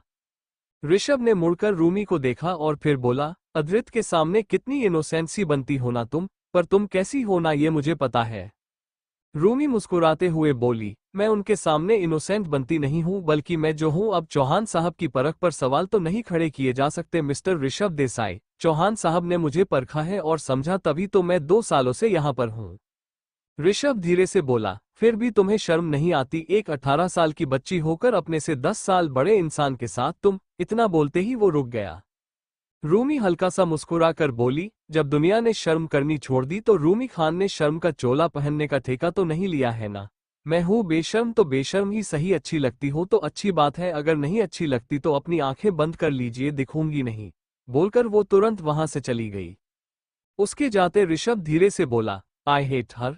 थोड़ी देर बाद सभी लोग डाइनिंग टेबल पर बैठे हुए थे और रूमी चुपचाप बैठी बार बार सीढ़ियों की तरफ देख रही थी क्योंकि वो अद्रित का इंतजार कर रही थी जो कि अभी तक नहीं आया था। देव रूमी को देखकर बोले, आ जाएगा, ऐसा तो है नहीं कि अगर वो नहीं आएगा तो तुम्हारे गले से खाना नहीं उतरेगा। रूमी उन्हें देखकर बोली, खाना नहीं उतरेगा अंकल, मुझे मेरा अद्रित मतलब आप सबके चौहान साहब मेरे सामने चाहिए। बोलते हुए उसकी नजर एक बार फिर से सीढ़ियों की तरफ गई और उसके चेहरे पर बड़ी सी स्माइल आ गई। अद्रित नीचे आ रहा था, उसका सारा ध्यान इस वक्त लाइटर से सिगरेट जलाने पर था। उसने किसी को नोटिस नहीं किया, वो सीधे डाइनिंग टेबल के पास आए और अपने चेयर पर बैठ गया। रूमी मुस्कुराते हुए बोली, तुम्हें जो खाना है वो बनाया है मैंने। ये सुनते ही अद्रित की सी ग्रीन आंखें सीधे रूमी की लवेंडर ब्लू आइज से जा मिला। अद्रित सार्कास्टिकली बोला, जो मुझे चाहिए वो सब लेंगे, सच में माशूका। ये सुनते ही रूमी ने एक बार सबको देखा और फिर वो वापस अद्रित को देखने लगी। आरुष कंफ्यूजन से बोला, ये किस बारे में बात हो रही है? रूमी मुस्कुराते हुए बोली, बात समझने के लिए दिमाग होना चाहिए आरुष चौहान, जो कि है तुम्हारे पास पर उस लेवल का नहीं है कि तुम रूमी खान और अद्रित चौहान की बातें समझ सको। ये सुनते ही आरुष ने सर हिला दिया और उसने एक नज़र अद्रित को देखा जो बिना कुछ बोले अपने फोन पर कुछ कर रहा था। तभी रौनित अद्रित से बोला, अद्रित वो सीबीआई एजेंट जिसे तुमने मारा है उसके फैमिली ने केस फाइल की है और वो प्रोटेस्ट पर उतर आए हैं, ये बोलते हुए कि उन्हें कातिल का पता लगाने जल्द से जल्द हम अंदर के लोगों को कितना भी खरीदे लेकिन बाहर से अगर बगावत होगी तो कोई ना कोई प्रॉब्लम होगी। ये सुनते ही अद्रित जी अपने फोन पर टाइपिंग कर रहा था, उसकी उंगलियां एकदम से रुक गई और उसकी नजर अभी भी अपने फोन की तरफ थी। रूमी मन में बोली, पक्का कोई ना कोई ऐसी बात सुनने को मिलेगी जिसकी उम्मीद मुझे है पर मैं नहीं सुनना चाहती। तभी अद्रित बिना किसी भाव के बोला, फैमिली प्रॉब्लम बन रही है तो फिर जड़ को खत्म करो ना रौनित बैनर्जी, उसके घर वालों को उठाओ। वैसे भी मैंने कहा था कि मैं कोशिश करूंगा एक हफ्ते तक बिना किसी को मारे रहने की, पर जब 24 घंटे भी नहीं रह पाया तो अब कोई कोशिश नहीं करनी तो उठाओ उन्हें, क्योंकि उनके जिंदगी का यमराज उनका कल्याण करना चाहता है। रौनित कुछ पल रुक कर बोला, ओके जैसी तुम्हारी मर्जी, बोलकर तुरंत वहां से चला गया। देव कुछ बोलने वाला था कि तभी अद्रित खड़े होकर बोला, अद्रित चौहान किसी की नहीं सुनता है। देव अग्निहोत्री साहब कोशिश मत करिएगा, अगर मेरे ऊपर अपनी मर्जी को चलाने की कोशिश करी तो आपकी जिंदगी से आपकी मर्जी खत्म हो जाएगी, याद रखिएगा। बोलकर तुरंत वहां से चला गया। रूमी देव को देखकर बोली, सॉरी अंकल, आपको पता है ना आपके चौहान साहब कैसे हैं। बोलकर वो जल्दी से चेयर से उठी और अद्रित के पीछे गई। रूमी चिल्लाते हुए बोली, सुन तो लो मेरी बात चौहान साहब। बोलते हुए वो अद्रित के पीछे जा रही थी पर अद्रित बिना उसकी किसी बात पर ध्यान दिए सीधे अपनी गाड़ी के पास पहुंचा। तभी रूमी उसके पास आकर रुकी और गहरी सांस लेते हुए बोली, मुझे भगा दिया। ये सुनते ही अद्रित ने एकदम से उसका हाथ पकड़कर उसे गाड़ी से टिका दिया और खुद उसके चेहरे के बेहद करीब आ गया। अद्रित उसकी आंखों में देखते हुए बोला, माशूका अपनी हरकतों को थोड़ी लगाम दो वरना मुझे तुम्हारी जुबान को लगाम देना पड़ेगा जो बहुत बढ़ चुकी है। रूमी धीरे से बोली, पर मैंने गलती क्या की? अद्रित उसके हाथ पर अपनी पकड़ मजबूत करते हुए बोला, क्या बोलकर एड्रेस किया तुमने मुझे अभी? ये सुनते रूमी की आंखें एकदम से बड़ी होगी और वो झट से बोली, सॉरी मुझे याद आ गया कि मुझे तुम्हें चौहान साहब नहीं बुलाना, मैं तुम्हें सिर्फ और सिर्फ अद्रित बुला सकती हूँ और सॉरी मैं भूल गई थी, रियली रियली सॉरी। अद्रित सार्कास्टिकली बोला, तुम भूल गई थी माशूका कि तुम्हें मुझे क्या बोलकर एड्रेस करना है, तुम ये भूल गई थी कि मैं तुम्हारे लिए क्या हूँ रियली। बोलते हुए लगातार उसके हाथ पर अपनी पकड़ मजबूत किया जा रहा था। रूमी धीरे से बोली, दर्द हो रहा है, मुझे थोड़ा सा तो रहम कर लिया करो। ये सुनते ही अद्रित के चेहरे पर एक तिरछी मुस्कान आ गई। वो उसकी आंखों में देखते हुए बोला, बिल्कुल भी नहीं, तुम पर रहम करो इतनी तुम्हारी औकात नहीं है। रूमी उसकी आंखों में देखते हुए बोली, कहने को तो माशूका हूं ना मैं तुम्हारी, तो तुम्हारी माशूका क्या इतना भी डिजर्व नहीं करती कि उसे थोड़ा कम दर्द मिल सके एटलीस्ट हफ्ते में एक दिन? अमान्य झटके से रूमी को छोड़ा और बिना किसी भाव के बोला, माशूका 2 साल पहले जब मेरे जुबान पर तुम्हें देखकर ये शब्द आया था उसके बाद से लेकर के 2 सालों के बाद आज तक तुम्हें हर बार वही दर्द मिला है जिससे तुम मना करती हो। तो फायदा नहीं है, कोई जॉब नहीं है तुम्हारी जो तुम्हें हफ्ते में एक दिन काम चाहिए या फिर छुट्टी चाहिए, तुम जिस चीज के लिए हो वो करो। बोलते हुए उसने एक बार रूमी को ऊपर से नीचे तक देखा और फिर उसे साइड हटने का इशारा रूमी बिना कुछ बोले साइड हट गई और फिर बोली, तुम बार बार मुझे ये याद दिला देते हो कि मैं यहाँ पर कैसे आए। अधृत बिना उसकी तरफ देख बोला, अपनी जमीन याद रखोगे तो अपनी औकात याद रहेगी, ये याद रहेगा कि अधृत चौहान के लायक नहीं हो तुम। बोलकर उसने एक नज़र रूमी को देखा, उसकी नज़रें रूम के हाथ की तरफ गई। उसने अपनी बैंगल्स उतार दी थी और उसकी वो कलाएं जिस पर लाल निशान था वो नजर आ रहा था। रूमी ने अधृत की नजरों को फॉलो किया और हल्का सा मुस्कुरा कर बोली, तुम्हें फर्क पड़ता। वो अभी बोल रही थी कि तभी अधृत अपनी गाड़ी में बैठा और उसने तुरंत गाड़ी वहां से आगे बढ़ा दी। रूमी बस उसे जाते देखती रह गई। उसने वापस अपनी कलाई की तरफ देखा और मुस्कुरा कर बोली, कोई बात नहीं, सब कुछ चलता है। बोलकर वो वापस विला के अंदर चली गई। रूमी जैसे अंदर आए तभी उसके कानों में देव की आवाज पड़ी जो बोल रहे थे कि जहां इज्जत नहीं है, मोहब्बत नहीं है, वहां पर तुम हो क्यों, सिर्फ और सिर्फ एक रीजन की वजह से। रूमी देव को देखकर बोली, अंकल आई रिस्पेक्ट यू, बहुत इज्जत करती हूं मैं आपकी, अपनी आंखों से भी और अपनी बातों से भी, पर जरूरी नहीं है कि हर किसी के इज्जत का तरीका एक जैसा हो। कई लोग ये सोचेंगे कि वो मुझे कैसे खिलौने की तरह ट्रीट करता है, लेकिन कभी मेरी आंखों से देखना, बहुत से राज ऐसे हैं जो भी आपके सामने नहीं आए, उसकी परतें मैंने देखी है। आपके चौहान साहब को अच्छे से जानती हूं मैं, बाकी आप मुझ पर छोड़ दीजिए। बोलकर वो तुरंत वहां से चली गई। इधर अधृत ने एक वेयरहाउस के बाहर गाड़ी रोकी। उसे वेयरहाउस के बाहर एक मेडिकल फैक्ट्री का बोर्ड लगा हुआ था। बाहर से देखने में वो किसी फैक्ट्री की तरह ही थी, पर अंदर क्या था वो तो सिर्फ कुछ लोगों को पता था। अधृत ने अपनी गाड़ी पार्क करके अपनी नजरें इधर उधर घुमाई और फिर वो सीधे अंदर चला गया। उसके अंदर जाते ही सामने से एक औरत के चिल्लाने की आवाज आई, जिसे सुनकर उसके चेहरे पर एक तिरछी मुस्कान आ गई। सामने एक औरत चिल्लाकर बोली, तो तुम लोग हो जिसने मेरे हस्बैंड को मारा है, क्यों, क्या किया तुम लोगों ने। ऐसा बोलते हुए वो लगातार रौनित के ऊपर चिल्लाई जा रही थी, जो कि इरिटेशन भरी नजर से उसे देख रहा था। तभी सामने से अधृत तेज आवाज में बोला, करने वाला तो मैं हूं, तो जरा यहां पर भी नजर घुमाई जाए। ये सुनते ही उसे औरत ने एकदम से अधृत को देखा और वो धीरे से बोली, अधृत चौहान। अधृत उसे औरत की तरफ बढ़ते हुए बोला, वेरी गुड रौनित, लगता है कि लोग मुझे बहुत अच्छे से जानते हैं और एक्चुअली आई लाइक इट। अपने पति के कातिल का नाम जानकर कैसा लग रहा है। इसका नाम क्या था। रौनित झट से बोला, प्रिया। अधृत प्रूमी को देखते हुए बोला, तो बोलो तुम्हारे साथ मुझे क्या करना चाहिए। बोलकर वो वही सामने चेयर पर बैठ गया, आराम से अपना एक पैर के ऊपर दूसरा पर चढ़ाए प्रिया की तरफ देखने लगा, जो हैरानी से उसे देख रही थी। प्रूमी धीरे से बोली, तुम वही होना जिसके खिलाफ साहिल सबूत ढूंढ रहे थे, तुम वही गैंगस्टर होना अधृत चौहान। अधृत ने बिना कुछ बोले रौनित की तरफ हाथ बढ़ाया। रौनित ने जल्दी से उसके हाथ में बंदूक रख दी, जिसके ऊपर अधृत का इनिशियल लिखा हुआ था। अधृत अपनी गन को देखते हुए बोला, पता है, खैर नहीं पता होगा, मैं बताता हूँ, बहुत काम की बात है, मुझे प्रॉब्लम को जड़ से खत्म करने की बहुत गंदी आदत है। व्हेन आई से आई मीन इट, बहुत गंदी आदत। अब इतना कुछ जानने के बाद अगर मुंह खेलोगे तो बकवास तो करोगी ना। बोलते हुए उसने अपनी गन का सेफ्टी लॉक हटा दिया था। रूमी हैरानी से अधृत को देख रही थी, उसे समझ में आ चुका था कि आखिर वो क्या करने वाला था।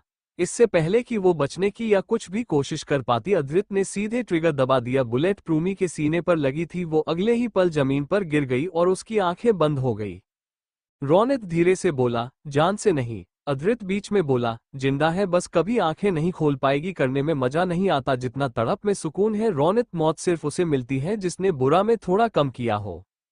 रौनित धीरे से बोला, शायद उसके पति ने जुल्म थोड़ा कम किया था। बोलकर उसने दो आदमी को इशारा किया और वो दो आदमी प्रूमी की बॉडी को लेकर वहां से सीधे हॉस्पिटल के लिए निकल गए।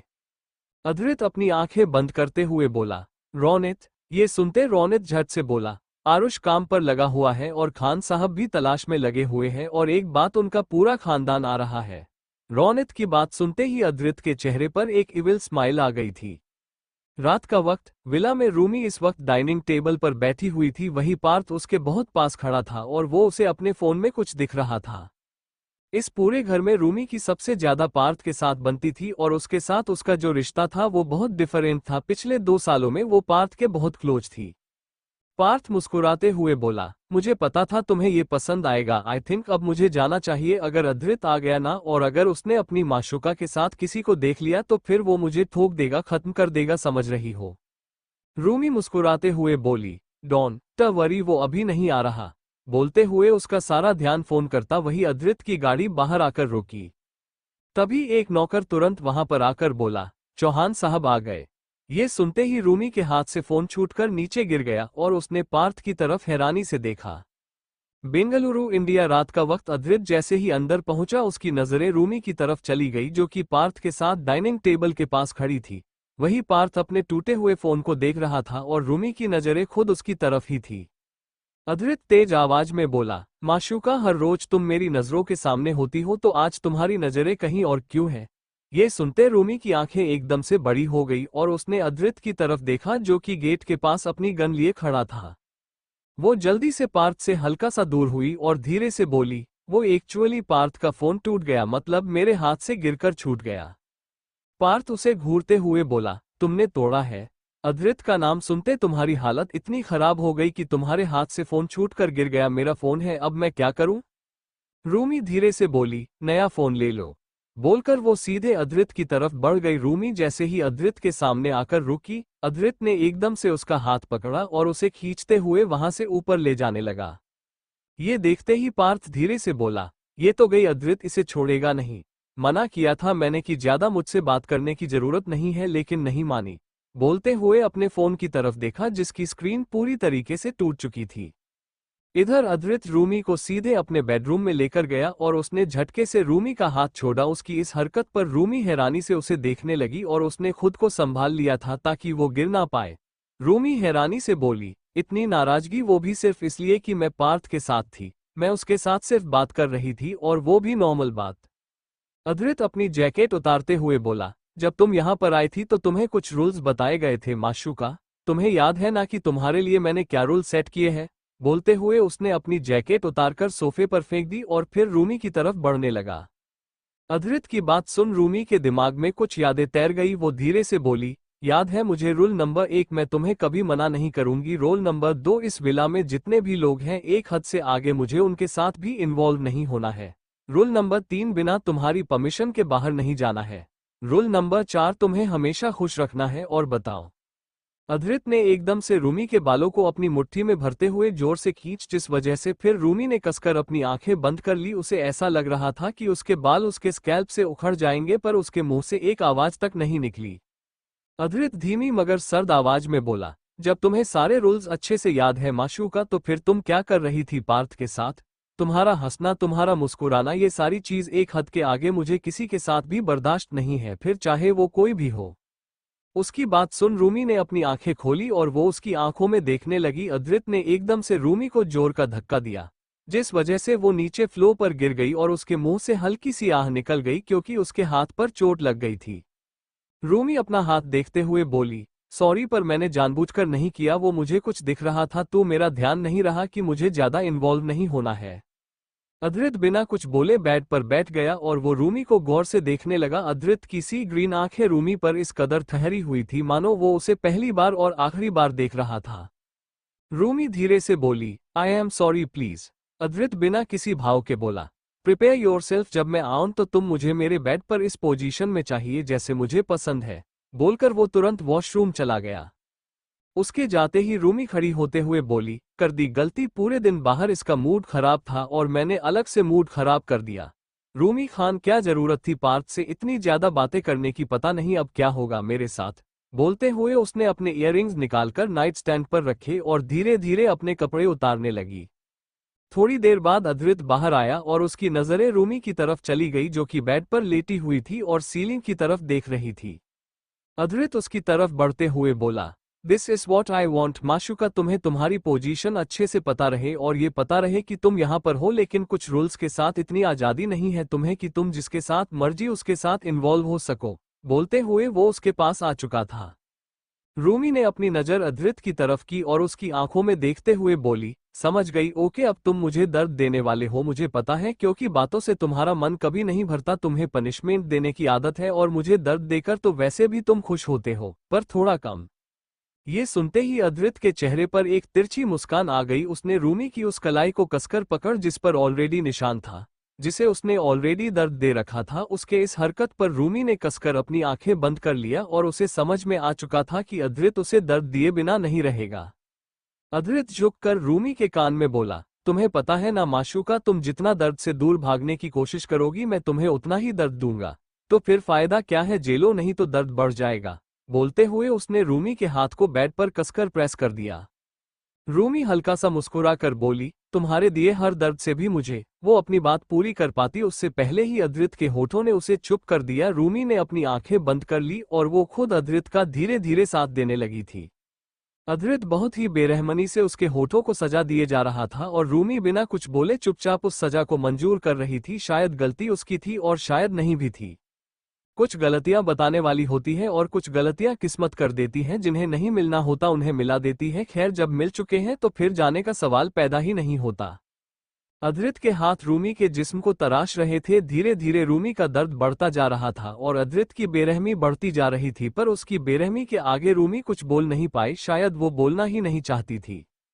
करीब 1 घंटे बाद रूमी बेड के पास खड़ी थी और अपने कपड़े पहन रही थी। उसके चेहरे पर दर्द साफ झलक रहा था। वो खुद से बोली, ऐसी सजा कौन देता है? क्या बोल रही हो रूमी खान? ऐसे सरदार अद्रित चौहान देते हैं। ये चौहान साहब किसी दिन मेरी जान लेकर मानेंगे। बोलकर वो सीधे बालकनी की तरफ बढ़ गई। बालकनी के गेट के पास पहुंचते ही रूमी के कदम रुक गए और उसकी नजरें अद्रित के तरफ चली गई, जो कि उसकी तरफ पीठ की खड़ा था और इस वक्त वो शर्टलेस था। रूमी बिना कुछ बोले चुपचाप अद्रित की तरफ देख रही थी। तभी अद्रित बिना मुड़े बोला, माशूका, मुझे तुम्हारी नजरें बहुत पसंद है, बेशर्ते हद से ज्यादा पसंद है, लेकिन इसका मतलब ये भी नहीं है कि तुम बेवक्त मुझे देखो।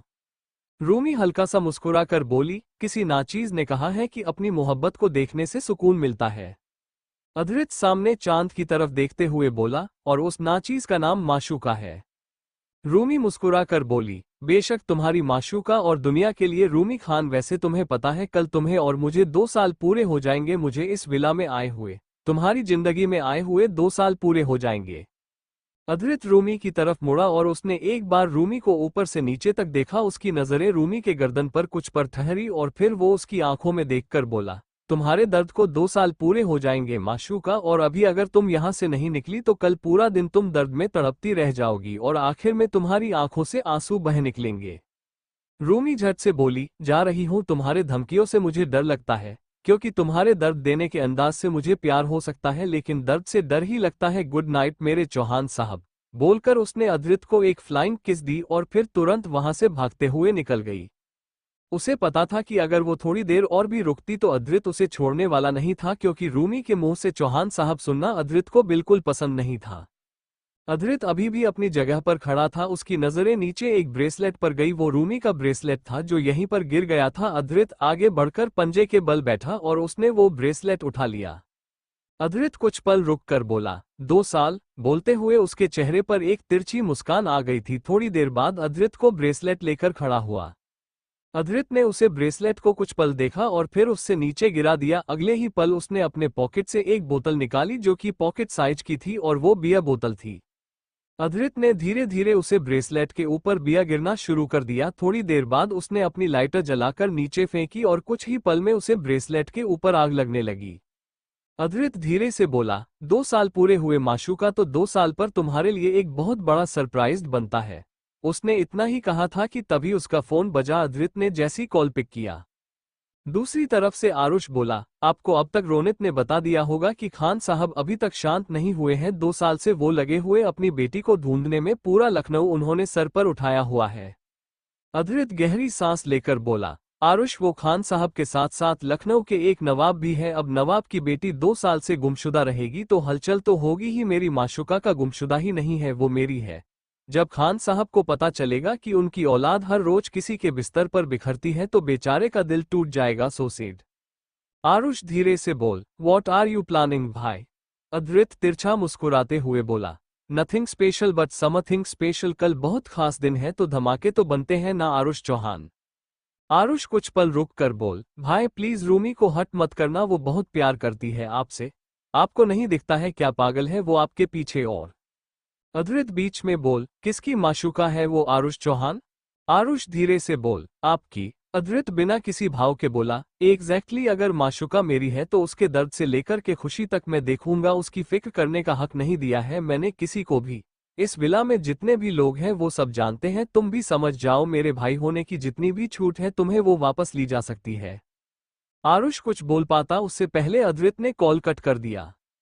आरुष अपने फोन की तरफ देखकर बोला, एक भाई प्यार के काबिल नहीं है और एक दोस्त जैसे 2 साल से जानता हूँ दोस्त माना है वो प्यार के अलावा कुछ देखती नहीं है। क्यों नहीं दिखता है रूमी को कि वो बर्बाद हो जाएगी, शिकार बनकर रह जाएगी और इसकी बर्बादी पर उसे उसके चौहान साहब भी नहीं बचाएंगे।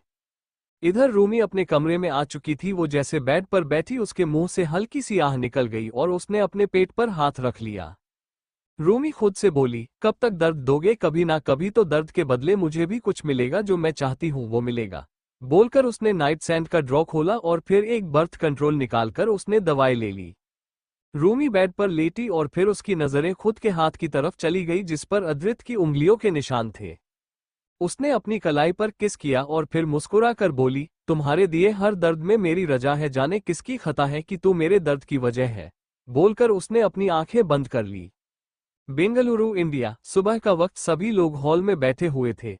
रूमी को छोड़कर। रूमी अभी तक अपने कमरे से बाहर नहीं आई थी और आरुष को उसकी टेंशन हो रही थी। पार्थ आरुष को देखते हुए बोला, तुझे उस लड़की की इतनी फिक्र करने की जरूरत नहीं है। वो जिसके लिए है यहाँ पर, उसे जब उसकी फिक्र नहीं होती तो तू क्यों उसके लिए इतना परेशान। आरुष बीच में बोला, दोस्त है वो मेरी। पार्थ गहरी सांस लेकर बोला, दोस्त वो सब की है पर एक हद से आगे वो किसी की दोस्त नहीं हो सकती, ना किसी की सगी हो सकती है। कोशिश करके देख लो। कहने को अद्रित चौहान तुम्हारा भाई है, फिर जब वो करेगा भाई भाई नहीं रहेगा, दुश्मन बन जाएगा। आरुष कुछ बोल पाता कि तभी उसकी नजर रूमी की तरफ चली गई जो कि अब तक नीचे आ चुकी थी। रूमी सबको देखते हुए बोली, गुड मॉर्निंग, आप सबके चौहान साहब अभी तक नहीं आए। ऋषभ टॉन्ट मारते हुए बोला, आएगा कहां से, पूरी रात तो तुम उसके साथ रहकर टाइम पास करती हो तो उसकी नींद भी तो पूरी होना जरूरी है ना। रूमी कुछ पल रुक कर बोली, उनकी नींद तो पूरी हो जाएगी, आप अपनी नींद देख लीजिए। आंखों के नीचे डार्क सर्कल हो चुके हैं, मिस्टर ऋषभ देसाई बीमार लग रहे हैं, इलाज कर लीजिए अपना। बोलकर वो सीधे ऊपर चली गई। देव ऋषभ को देखते हुए बोले, तुम क्यों बार बार उसे परेशान करते रहते हो। ऋषभ, वो तुम्हें कभी कुछ बोल नहीं रही है, खुद से तो तुम्हें क्यों शुरू होना है। ऋषभ चिढ़ते हुए बोला, क्योंकि मुझे ये लड़की नहीं पसंद। आप लोगों को इसमें नजर क्या आता है। सबसे बड़ी बात, अद्रित को इसमें क्या नजर आता है, फालतू में सबके ऊपर बोझ बनकर बैठी हुई है। अपने घर वालों के ऊपर भी बोझ होगी और यहाँ पर भी बोझ बन गई है। ऋषभ ने ये बात इतनी जोर से कही थी कि रूमी जो आधी सीढ़ियों तक पहुंची थी उसने ऋषभ की बात सुन ली थी और उसकी बात सुनते ही उसके कदम रुक चुके थे। रूमी धीरे से बोली, कंट्रोल रूमी, जस्ट कंट्रोल। बोलकर उसने गहरी सांस ली और फिर वो मुस्कुराते हुए ऊपर चली गई। अद्रित के कमरे के बाहर पहुंचकर रूमी ने एक गहरी सांस ली और वो जैसी अंदर गई उसकी नजर सीधे अद्रित की तरफ चलेगी जो कि सोफे पर बैठा हुआ था। उसने सामने कॉफी टेबल के ऊपर अपने एक पैर के ऊपर दूसरा पर चढ़ाया हुआ था और उसका सारा ध्यान अपने फोन पर था। रूमी मुस्कुराते हुए बोली, morning, a very good morning, और आज का दिन कितना खास है तो मॉर्निंग और भी स्पेशल हो गई। ये सुनते ही अद्रित की नजर एकदम से रूमी के चेहरे की तरफ गई और वो वापस अपने फोन की तरफ देखने लगा।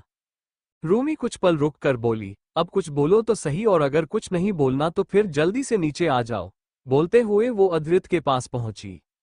रूमी धीरे से बोली, नहीं बोलना, ठीक है मत बोलो। बोलकर वो जैसे जाने के लिए मुड़ी कि तभी अद्रित ने एकदम से उसका हाथ पकड़कर झटका जिस रूमी का पर एकदम से लड़खड़ाया और वो सीधे अद्रित के लैप पर जा गिरी। अद्रित ने रूमी की कमर पर हाथ रखा और उसकी आंखों में देखकर बोला, किसकी इतनी औकात हुई जिसने मेरी माशूका की आंखों को नम करने की कोशिश की। ये सुनते रूमी हैरानी से उसे देखने लगी। वो धीरे से बोली, वो एक्चुअली आंखों में शैम्पू का पानी चला गया होगा।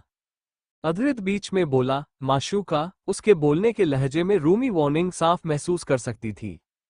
उसने गहरी सांस ली और सर झुकाते हुए बोली, ऋषभ। अद्रित ने रूमी की चीन के नीचे 2 उंगलियां रखकर उसका चेहरा ऊपर किया और उसकी आंखों में देखकर बोला, एग्जैक्ट शब्द। रूमी धीरे से बोली, सबके ऊपर बोझ बनकर बैठी है, अपने घर वालों के ऊपर भी बोझ होगी और यहाँ पर भी बोझ बन गई है। बोलते हुए उसने अपनी आंखें बंद कर ली और कसकर अपने कपड़ों को मुट्ठी में भर लिया। अद्रित ने कुछ पल उसके चेहरे को देखा और उसकी मुट्ठियों को खोलते हुए बोला, तुम्हें याद है माशूका, जब पहली बार तुम्हारी आंखों में आंसू आए थे तब मैंने क्या कहा था तुमसे। रूमी धीरे से बोली, मेरी आंखों में आंसू लाने का हक सिर्फ तुम्हें है, अगर तुम्हारे अलावा वो कोई भी दूसरा इंसान हुआ तो तुम उस दूसरे इंसान की जिंदगी से उसका हक छीन लोगे। बोलते हुए उसने अपनी आंखें खोली और अद्रित की आंखों में देखने लगी जो बिना किसी भाव के उसे देख रहा था। रूमी फिर से बोली, पर ऋषभ तुम्हारा दोस्त है, तुम कुछ नहीं करोगे, और सच तो बोल रहा था वो, मतलब।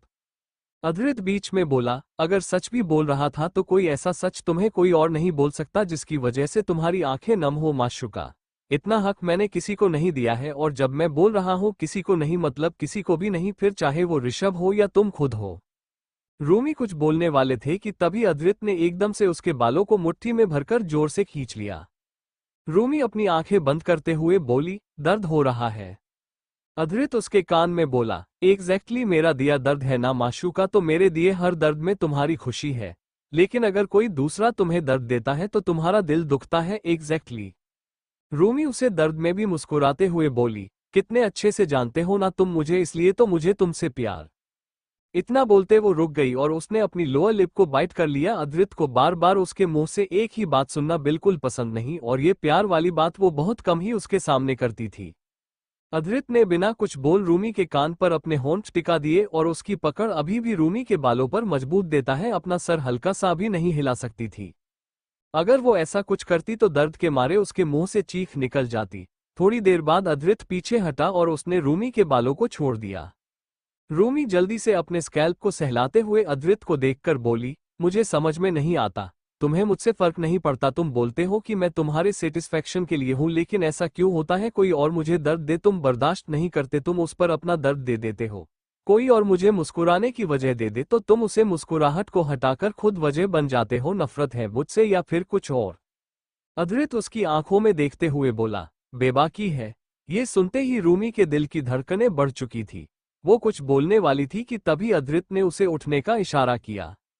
रूमी जल्दी से उठी और फिर बोली, पर तुम्हारी बेबाकी का मतलब क्या है? मुझे इतना तो समझा दो, मैं तो सोचती रहूंगी। और वो अभी बोली नहीं थी कि तभी अद्रित खड़ा हुआ और उसके फोन पर एक मैसेज आया। अद्रित बिना रूमी की तरफ देखे बोला, माशूका बाहर निकालो, मैं थोड़ी देर में आ रहा हूं। रूमी कुछ पल रुक कर बोली, ओके, बोलकर एकदम से आगे बढ़ी और अद्रित के गाल पर किस करके भाग गई। रूमी जैसे ही नीचे गई तभी आरुष उसके पास आकर बोला, तुम ठीक हो? बोलते हुए उसने रूमी को ऊपर से नीचे तक देखा। रूमी कुछ पल रुक कर बोली, मुझे समझ में नहीं आता कि तुम्हें मेरी इतनी फिक्र क्यों होती है। तुम जानते हो कि तुम्हारा भाई मेरे ऊपर हाथ नहीं उठाएगा या वो मेरे साथ कुछ ऐसी हरकत नहीं करेगा जिसके बाद मैं उसे माफ ना करूं। आरुष कुछ पल रुक कर बोला, ऐसा तुम्हें मैं अभी लगता, लेकिन क्या पता आज शाम तक तुम्हारा मूड बदल जाए। रूमी कंफ्यूजन से बोली, व्हाट डू यू मीन? मेरा मूड क्यों बदलेगा? पहले तुम चलो मेरे साथ। बोलकर उसने आरुष को आने का इशारा किया और फिर सीधे किचन की तरफ चली गई। आरुष रूमी के पीछे किचन में चला गया। किचन में पहुंचते ही वो रूमी को देखकर बोला, मुझे यहाँ पर क्यों लेकर आए हो? रूमी कुछ पल रुक कर बोली, तुम्हें पता है आज मुझे और अद्रित को 2 साल हो चुके हैं, मुझे कुछ स्पेशल बनाना है, तो मेरी हेल्प करोगे?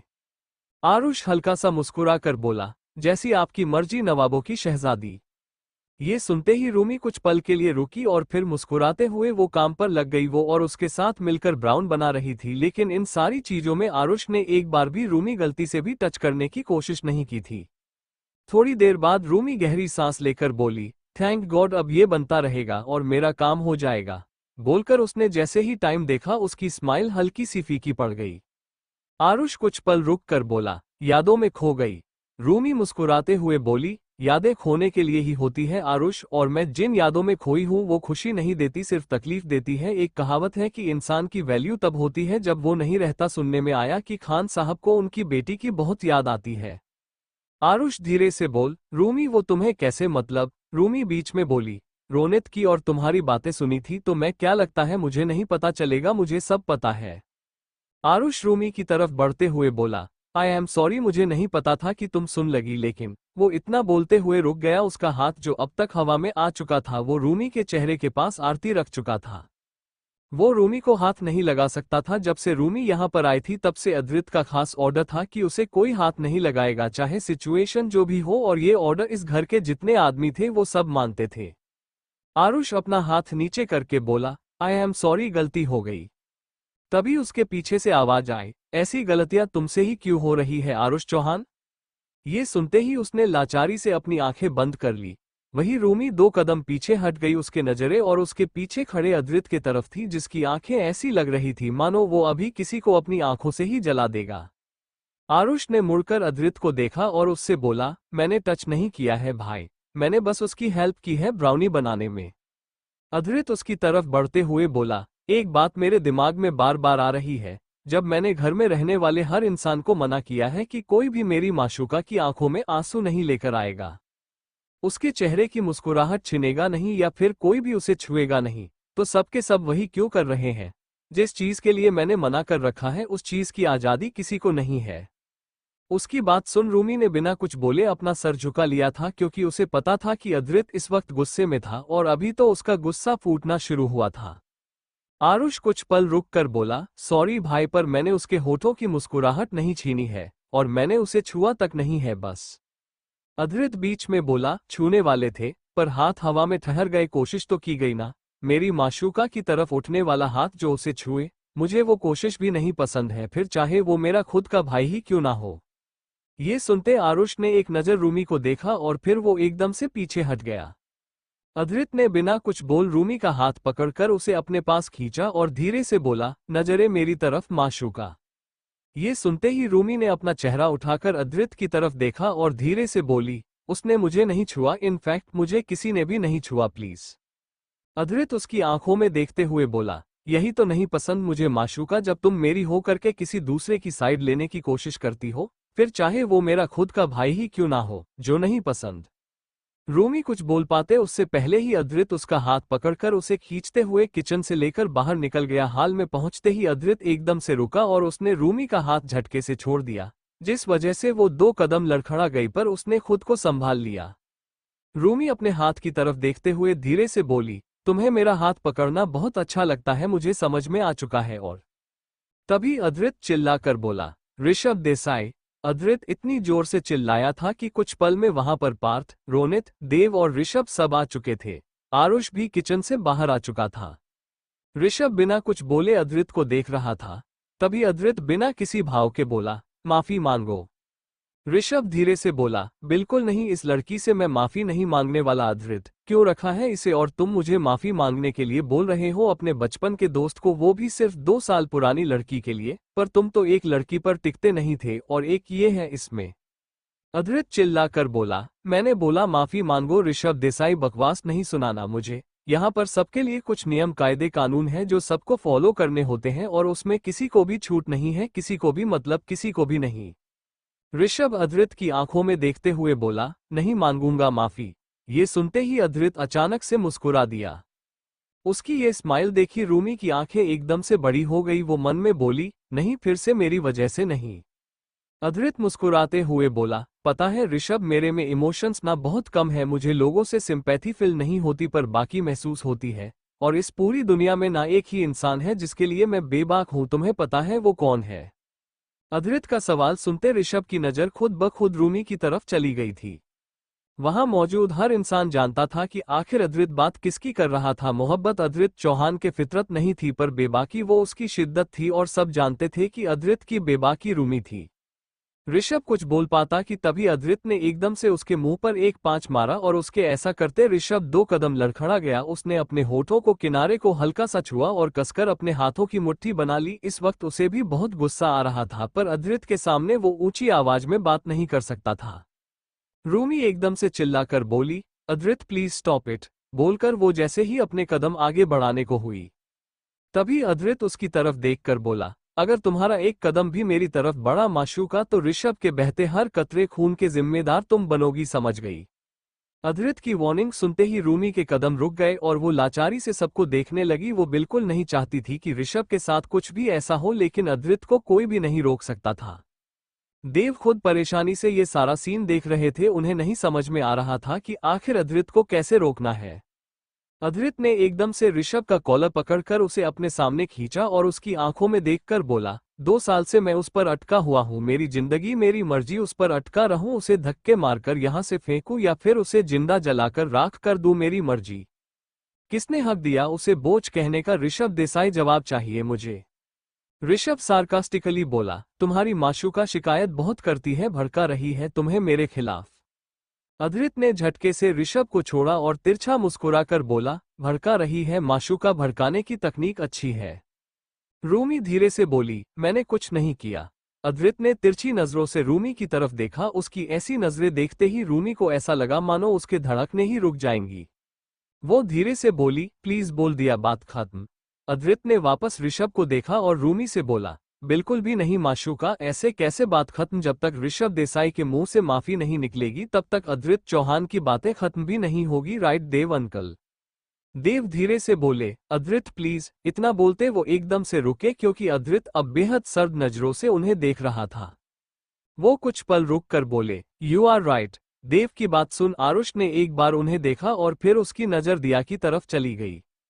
अद्रित ऋषभ की तरफ बढ़ते हुए बोला, क्या बोल रहे थे तुम, बचपन की दोस्ती? उसके आगे 2 साल की आई हुई लड़की ऋषभ देसाई, तुम भूल चुके हो कि अद्रित चौहान की जिंदगी पर किसी का जोर नहीं चलता दोस्त, चाहे बचपन का हो या कल का बना हुआ, अगर गलती होगी तो दोस्ती खत्म करने में एक पल नहीं लगेगा और जिंदगी खत्म करने में तो 1 सेकंड भी नहीं लगेगा, जानते हो ना। रिकॉर्ड है मेरा, 24 घंटे से ज्यादा बिना किसी की जान लिए मैं रह नहीं पाता, तो क्यों मेरा शिकार बनना चाहते हो, क्यों?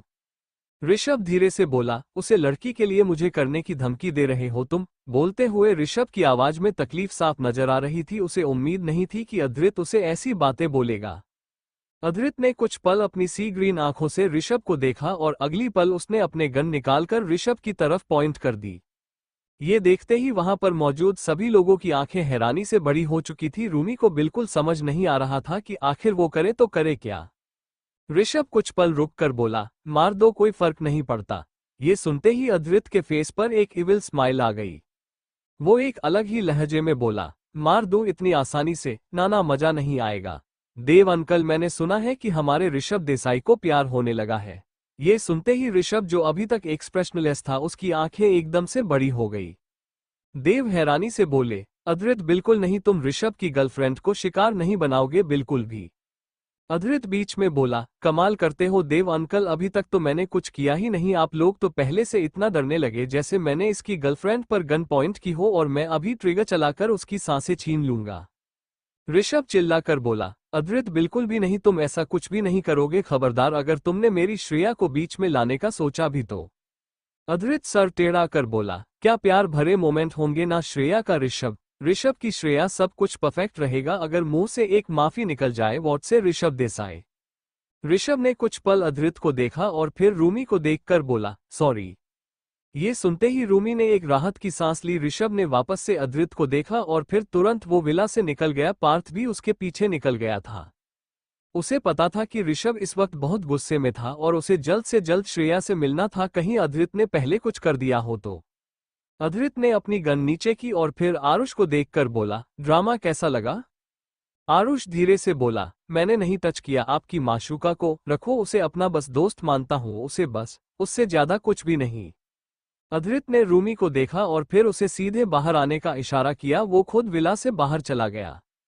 रूमी सबको देखकर बोली, मैं थोड़ी देर में आती हूँ, बोलकर वो खुद भागते हुए बाहर चली गई। उसके जाते ही आरुष देव को देखकर बोला, ये क्या था अंकल, पिछले 2 सालों में पहली बार भाई ने ऐसी हरकत की है, वो भी हम में से किसी के साथ। देव सोफे पर बैठते हुए बोले, आरुष वो हाथ से निकल चुका है, वो वैसे भी कभी हाथ में नहीं था, वो सिर्फ और सिर्फ एक मकसद के लिए जी रहा था, लेकिन अब उसके मकसद बदलने लगे हैं और कहानी में नए चेहरे भी जुड़ने वाले हैं, ये बात हम सब जानते हैं। रूमी को छोड़कर अद्रित अपने उस मकसद के लिए किसी भी हद तक जाएगा, पर वो रूमी को आजाद नहीं करेगा। आरुष गुस्से में बोला, तो फिर उसे खरीद ही क्यों था? 2 साल पहले उसे उस जगह से क्यों खरीदा था, वो भी उसकी कीमत लगाकर?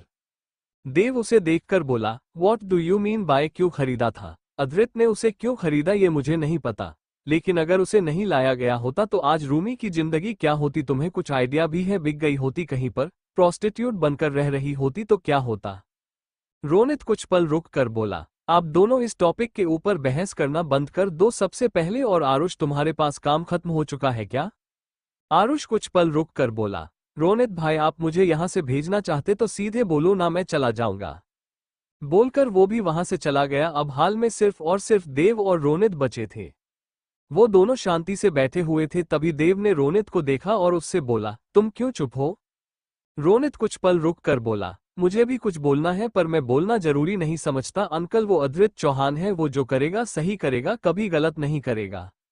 देव हल्का सा मुस्कुरा कर बोले, तुम हमेशा उसकी साइड लेते हो, वो तुम्हें कभी गलत नहीं लगता।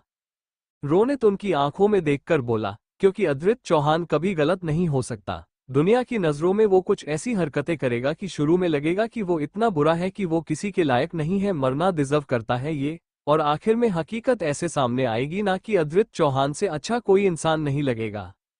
वो अच्छा नहीं है अंकल, उसने अच्छाई का ठेका भी नहीं ले रखा, उसके तरीके अलग हैं, खुद अलग है, बहुत अलग है। देव कुछ पल रुक कर बोले, मुझे रूमी की फिक्र हो रही है। रोनित हल्का सा मुस्कुरा कर बोला, अंकल उसकी फिक्र मत करिए, जो उसे माशूका बोलता है ना, वो उसे पर जान छिड़कता है। ये सुनते ही देव एकदम से रोनित की तरफ देखने लगे। रोनित खड़ा होकर बोला, आपको क्या लगता है अद्रित चौहान उसके साथ सोता है तो क्या सिर्फ और सिर्फ उसके बॉडी का इस्तेमाल कर रहा है? देव अंकल, पिछले 2 सालों में हर एक्टिविटी पर थोड़ा गौर फरमाइए, और आज जो हुआ उसे देख लीजिए, समझ में आ जाएगा कि किसी और के मुंह से उसे अपनी माशूका की हल्की सी बेइज्जती बर्दाश्त नहीं है, जान से मार देगा। वो बोलकर वो मुस्कुराते हुए वहां से चला गया। इधर रूमी जैसे ही बाहर पहुंची वो एकदम से रुक गई, क्योंकि अद्रित की गाड़ी वहां से निकल चुकी थी। रूमी खुद से बोली, पूरा दिन खराब हो गया, शायद मेरी गलती थी, पर मैं तुम्हारे सामने अपनी एक्सप्रेशन भी नहीं छुपा सकती। बोलकर उसने गहरी सांस ली और फिर वापस अंदर चली गई। पूरा दिन ऐसे निकल गया। रूमी का मूड आरुष ने ठीक करने की कोशिश की और उसकी हरकत थोड़ी बहुत काम भी कर गई थी, वो अब मुस्कुरा रही थी। शाम को रूमी ने स्पेशली अद्रित के लिए उसकी फेवरेट खान की चीज बनाई थी। बाहर सभी लोग हाल में बैठे हुए के खेल रहे थे कि तभी आरुष के फोन पर एक मैसेज आया। उसने जल्दी से टीवी ऑन कर दिया। इधर किचन में रूमी खुद से बोली, सब कुछ हो चुका है, बस आरुष से एक बार टेस्ट कराना पड़ेगा। बोलकर वो जल्दी से एक कटोरी लेकर बाहर गई जिसमें उपमा था। रूमी जैसे ही हाल में पहुंची उसकी नज़र टीवी स्क्रीन की तरफ चली गई और इस वक्त जो न्यूज़ चल रही थी उसे देखते ही रूमी के हाथ से कटोरी छूटकर नीचे गिर गई। बेंगलुरु इंडिया, रात का वक्त। रूमी के हाथ से कटोरी छूटकर नीचे गिर चुकी थी। उसकी नज़र टीवी स्क्रीन पर जमी हुई थी जिस पर अद्रित के साथ एक लड़की की फोटो आ रही थी। वो लड़की कोई और नहीं बल्कि वामिका चोपड़ा थी, चोपड़ा खानदान की इकलौती वारिस। इस वक्त की ब्रेकिंग न्यूज ये थी कि जाने माने पेंटर अद्रित चौहान ने की है अपनी सगाई की सबसे बड़ी अनाउंसमेंट चोपड़ा खानदान की इकलौती बेटी वामिका चोपड़ा के साथ। आखिर क्या है इस जल्दबाजी का कारण? ये न्यूज सुनते ही रूमी 2 कदम लड़खड़ा गई, पर उसने खुद को संभाल लिया था। आरुष ने जैसे ही रूमी को देखा वो उसके पास जाकर बोला, रूमी तुम ठीक हो? मैं भाई से बात करूंगा, मैं पूछूंगा उनसे कि ये सब। रूमी बीच में बोली, नहीं 1 मिनट, क्या पूछोगे तुम मुझे? बोलते हुए उसने अपनी लाल आंखों से आरुष की तरफ देखा। रूमी की लवेंडर ब्लू आइज जो लाल बहुत कम होती थी, वो इस वक्त इतनी लाल थी कि ऐसा लग रहा था मानो रूमी कितनी देर से रोई हो, पर बात तो ये थी कि वो अपने आंसुओं को रोक कर बैठी थी। देव और रोनित, उन दोनों की नज़र रूमी की तरफ थी। उन सभी को उसकी हालत का अंदाजा था। पिछले 2 सालों से रूमी खान अद्रित चौहान के प्यार में पागल थी, उसे अपना सब कुछ दे बैठी थी और उसके बदले आज उसे ये मिल रहा था। रूमी फिर से बोली, बोलो ना, क्या कर लोगे तुम? तुम्हारा भाई है आरुष, लेकिन वो तुम्हारी कभी नहीं सुनता, वो किसी की नहीं सुनता। वो अद्रित चौहान है जो कभी भी किसी की नहीं सुन सकता। बोलते हुए उसकी नज़र एक बार वापस टीवी स्क्रीन की तरफ चली गई और ना चाहते हुए भी इस बार उसकी आंख से एक कतरा आंसू बह गया। रूमी कुछ पल रुक कर बोली, कांच की तरह तोड़ दिया उसने मुझे, मैं तो खुद इसके टुकड़े संभाल रही थी और उसने मुझे तोड़ दिया। तो अब संभालेगा कौन आरुष? कौन संभालेगा तुम्हारे भाई को? अगर मैंने उसे छोड़ दिया तो कौन संभालेगा उसके बिखरे हुए टुकड़ों को? अगर रूमी खान उसकी जिंदगी से चली गई तो उसे बोलो ना कि वो ऐसा नहीं कर सकता, वो अकेला पड़ जाएगा मेरे बिना। आरुष हैरानी से बोला, तुम अभी भी उसके बारे में सोच रही हो? कैसी लड़की हो तुम? सेल्फ रिस्पेक्ट नाम की चीज नहीं है क्या? कभी तो खुद के बारे में सोचो रूमी प्लीज। रूमी गहरी सांस लेकर बोली, तुम्हें लगता है कि मैं अपने बारे में नहीं पूछ रही हूँ? मेरी आंखों में देखो आरुष चौहान और ये बताओ कि अद्रित चौहान से दूर रहकर मेरा वजूद क्या रह जाएगा? ये सुनते आरुष बस रूमी की आंखों में देखने लगा जिसमें अद्रित के लिए वफादारी, मोहब्बत, दीवानगी, चाहत सब नजर आ रही थी। देव धीरे से बोल, रूमी बेटा प्लीज शांत हो जाओ। रूमी कुछ पल रुक कर बोली, मैं तो शांत ही हूँ देव अंकल, मैं तो हमेशा शांत रहती हूँ और उसने मुझे फिर से तोड़ दिया। बोलकर उसने एक बार टीवी स्क्रीन की तरफ फिर से देखा और फिर वो तुरंत भागते हुए विला से बाहर निकल गई और उसकी नज़र उसे टूटे हुए कांच की कटोरी पड़ गई और उसने लाचारी से अपनी आंखें बंद कर ली। आरुष एकदम से चिल्लाकर बोला, कैसा भाई है मेरा देव अंकल? उसे समझ में नहीं आता है कि रूमी उसे कितना प्यार करती है। उसकी खुशी में खुश होती है, उसके दुख में रोती है, उसके लिए हर चीज करती है।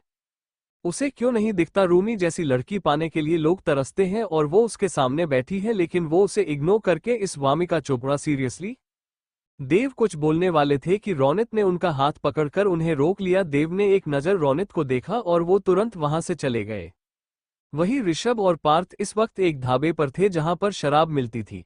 ऋषभ की फेवरेट जागती है और पार्थ उसे कंपनी देने के लिए आया हुआ था और टीवी पर उन दोनों ने भी ये न्यूज़ देख ली थी। उनके चेहरे पर भी कंफ्यूजन थी क्योंकि ये किसी ने भी नहीं सोचा था। पार्थ कंफ्यूजन से बोला, क्या चल रहा है इनके दिमाग में? ऋषभ कुछ पल रुककर बोला, खुद प्यार के लायक नहीं है। ये बोलकर उसने अपनी ड्रिंक का गिलास खाली किया और फिर खाली गिलास टेबल पर रखकर उसने एक आदमी को इशारा किया। पार्थ उसे देखकर बोला, क्या फर्क पड़ता है? अगर इसके चक्कर में रूमी रोएगी तो तुम्हें तो खुशी मिलेगी ना? ऋषभ उसे देखकर बोला, मुझे उसे रुलाने का कोई शौक नहीं है, पर वो बोझ है, सबकी जिंदगी में एक बोझ है, मनहूसियत है। रूमी खान जिसकी भी लाइफ में जाती है, याने आते ही कांड किया था, याद है? ऋषभ की बात सुन पार्थ ने अपने सर पर हाथ रख लिया। वो नशे में भी रूमी के बारे में ऐसी बातें बोल रहा था जो कोई होश में भी ना बोले। वहीं दूसरी तरफ अंधेरी और बारिश भरी रात में रूमी बारिश में भीगते हुए चले जा रही थी। उसकी आंखों से आंसू बहे जा रहे थे जो कि बारिश में घुलता चले जा रहे थे।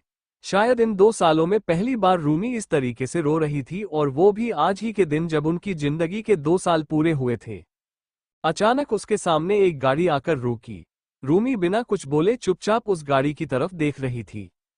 तभी अद्रित उस गाड़ी से निकला, जिसके बाल बिखरे हुए थे, हाथ से खून बह रहा था। अद्रित रूमी को देखकर बोला, मरने आए हो माशूका? रूमी धीरे से बोली, तुम्हें क्या फर्क पड़ता है? एक्चुअली तुम्हें तो कभी फर्क नहीं पड़ा। तुम्हारी माशूका जिए या मरे तुम्हें कभी फर्क नहीं पड़ता। तुम्हारी माशूका रोए या हंस तुम्हें कभी फर्क नहीं पड़ा। अद्रित एकदम से उसका हाथ पकड़ते हुए बोला, मरने के और भी बहुत से ऑप्शन हैं, लेट्स गो। रूमी अचानक से बोली, तुम ही मार दो ना। तुम्हारी माशूका तुम्हारे लिए इतनी पागल है कि तुम मारोगे तो सुकून से मर जाऊंगी। अद्रित ने अगले ही पल रूमी के बालों को कसकर मुट्ठी में भरा और उसे अपने करीब खींचते हुए बोला, जीने मरने के फैसले का हक तुम्हें किसने दिया माशूका? ये हक सिर्फ अद्रित चौहान का है, और मरना है तुम्हें तो मरो। बोलकर उसने झटके से रूमी को छोड़ दिया। रूमी लड़खड़ाते हुए वही सड़क पर गिर गई। अद्रित अपनी गाड़ी की तरफ बढ़ते हुए बोला, मरने के बाद इंतजार करना मेरा, अगर मन बदल जाए तो वापस आ जाना रूमी खान। इतना बोलकर अद्रित वहां से चला गया। रूमी सड़क पर गिरी हुई अद्रित को जाते हुए देख रही थी। गाड़ी के पास पहुंचकर अद्रित ने एक बार मुड़कर रूमी की तरफ देखा, जो कि खुद उसे देख रही थी। उसकी इन लवेंडर ब्लू आंखों में इस बारिश में भी अद्रित आंसू साफ नोटिस कर सकता था। वो बिना कुछ बोले गाड़ी में बैठा और उसने गाड़ी स्टार्ट कर दी। रूमी ने अपना सर झुकाया और उसने अपनी आंखें बंद कर ली। थोड़ी देर बाद रूमी ने अपनी आंखें खोली और उसने अद्रित की गाड़ी की तरफ देखा, जो कि उसके बगल में आकर रुकी हुई थी। रूमी धीरे से बोली, ना तो जीने दोगे ना तो मरने दोगे, तड़प तड़प के अपने पास ही रखोगे तुम। बोलकर वो एकदम से खड़ी हुई और सीधे जाकर पैसेंजर सीट पर बैठ गई। इस वक्त गाड़ी में एसी चल रहा था। रूमी उसे देखकर बोली, एसी तो ऑफ करने दो। अद्रित सार्कास्टिकली बोला, क्या जरूरत है माशूका? जब बारिश में तुम नुमाइश करने निकली थी तब तुम्हें ऐसा का ख्याल नहीं आया, तो अब इन ख्यालों का फायदा नहीं है। रूमी धीरे से बोली, कहते हैं इश्क में तबाही होती है और एक तरफ इश्क में जो बर्बादी होती है वो दिल तोड़ने वाली होती है, पर मुझे कभी फील नहीं हुआ कि मेरा सब कुछ एक तरफा था। आज ऐसा क्यों लग रहा है कि सब कुछ एक तरफा ही था?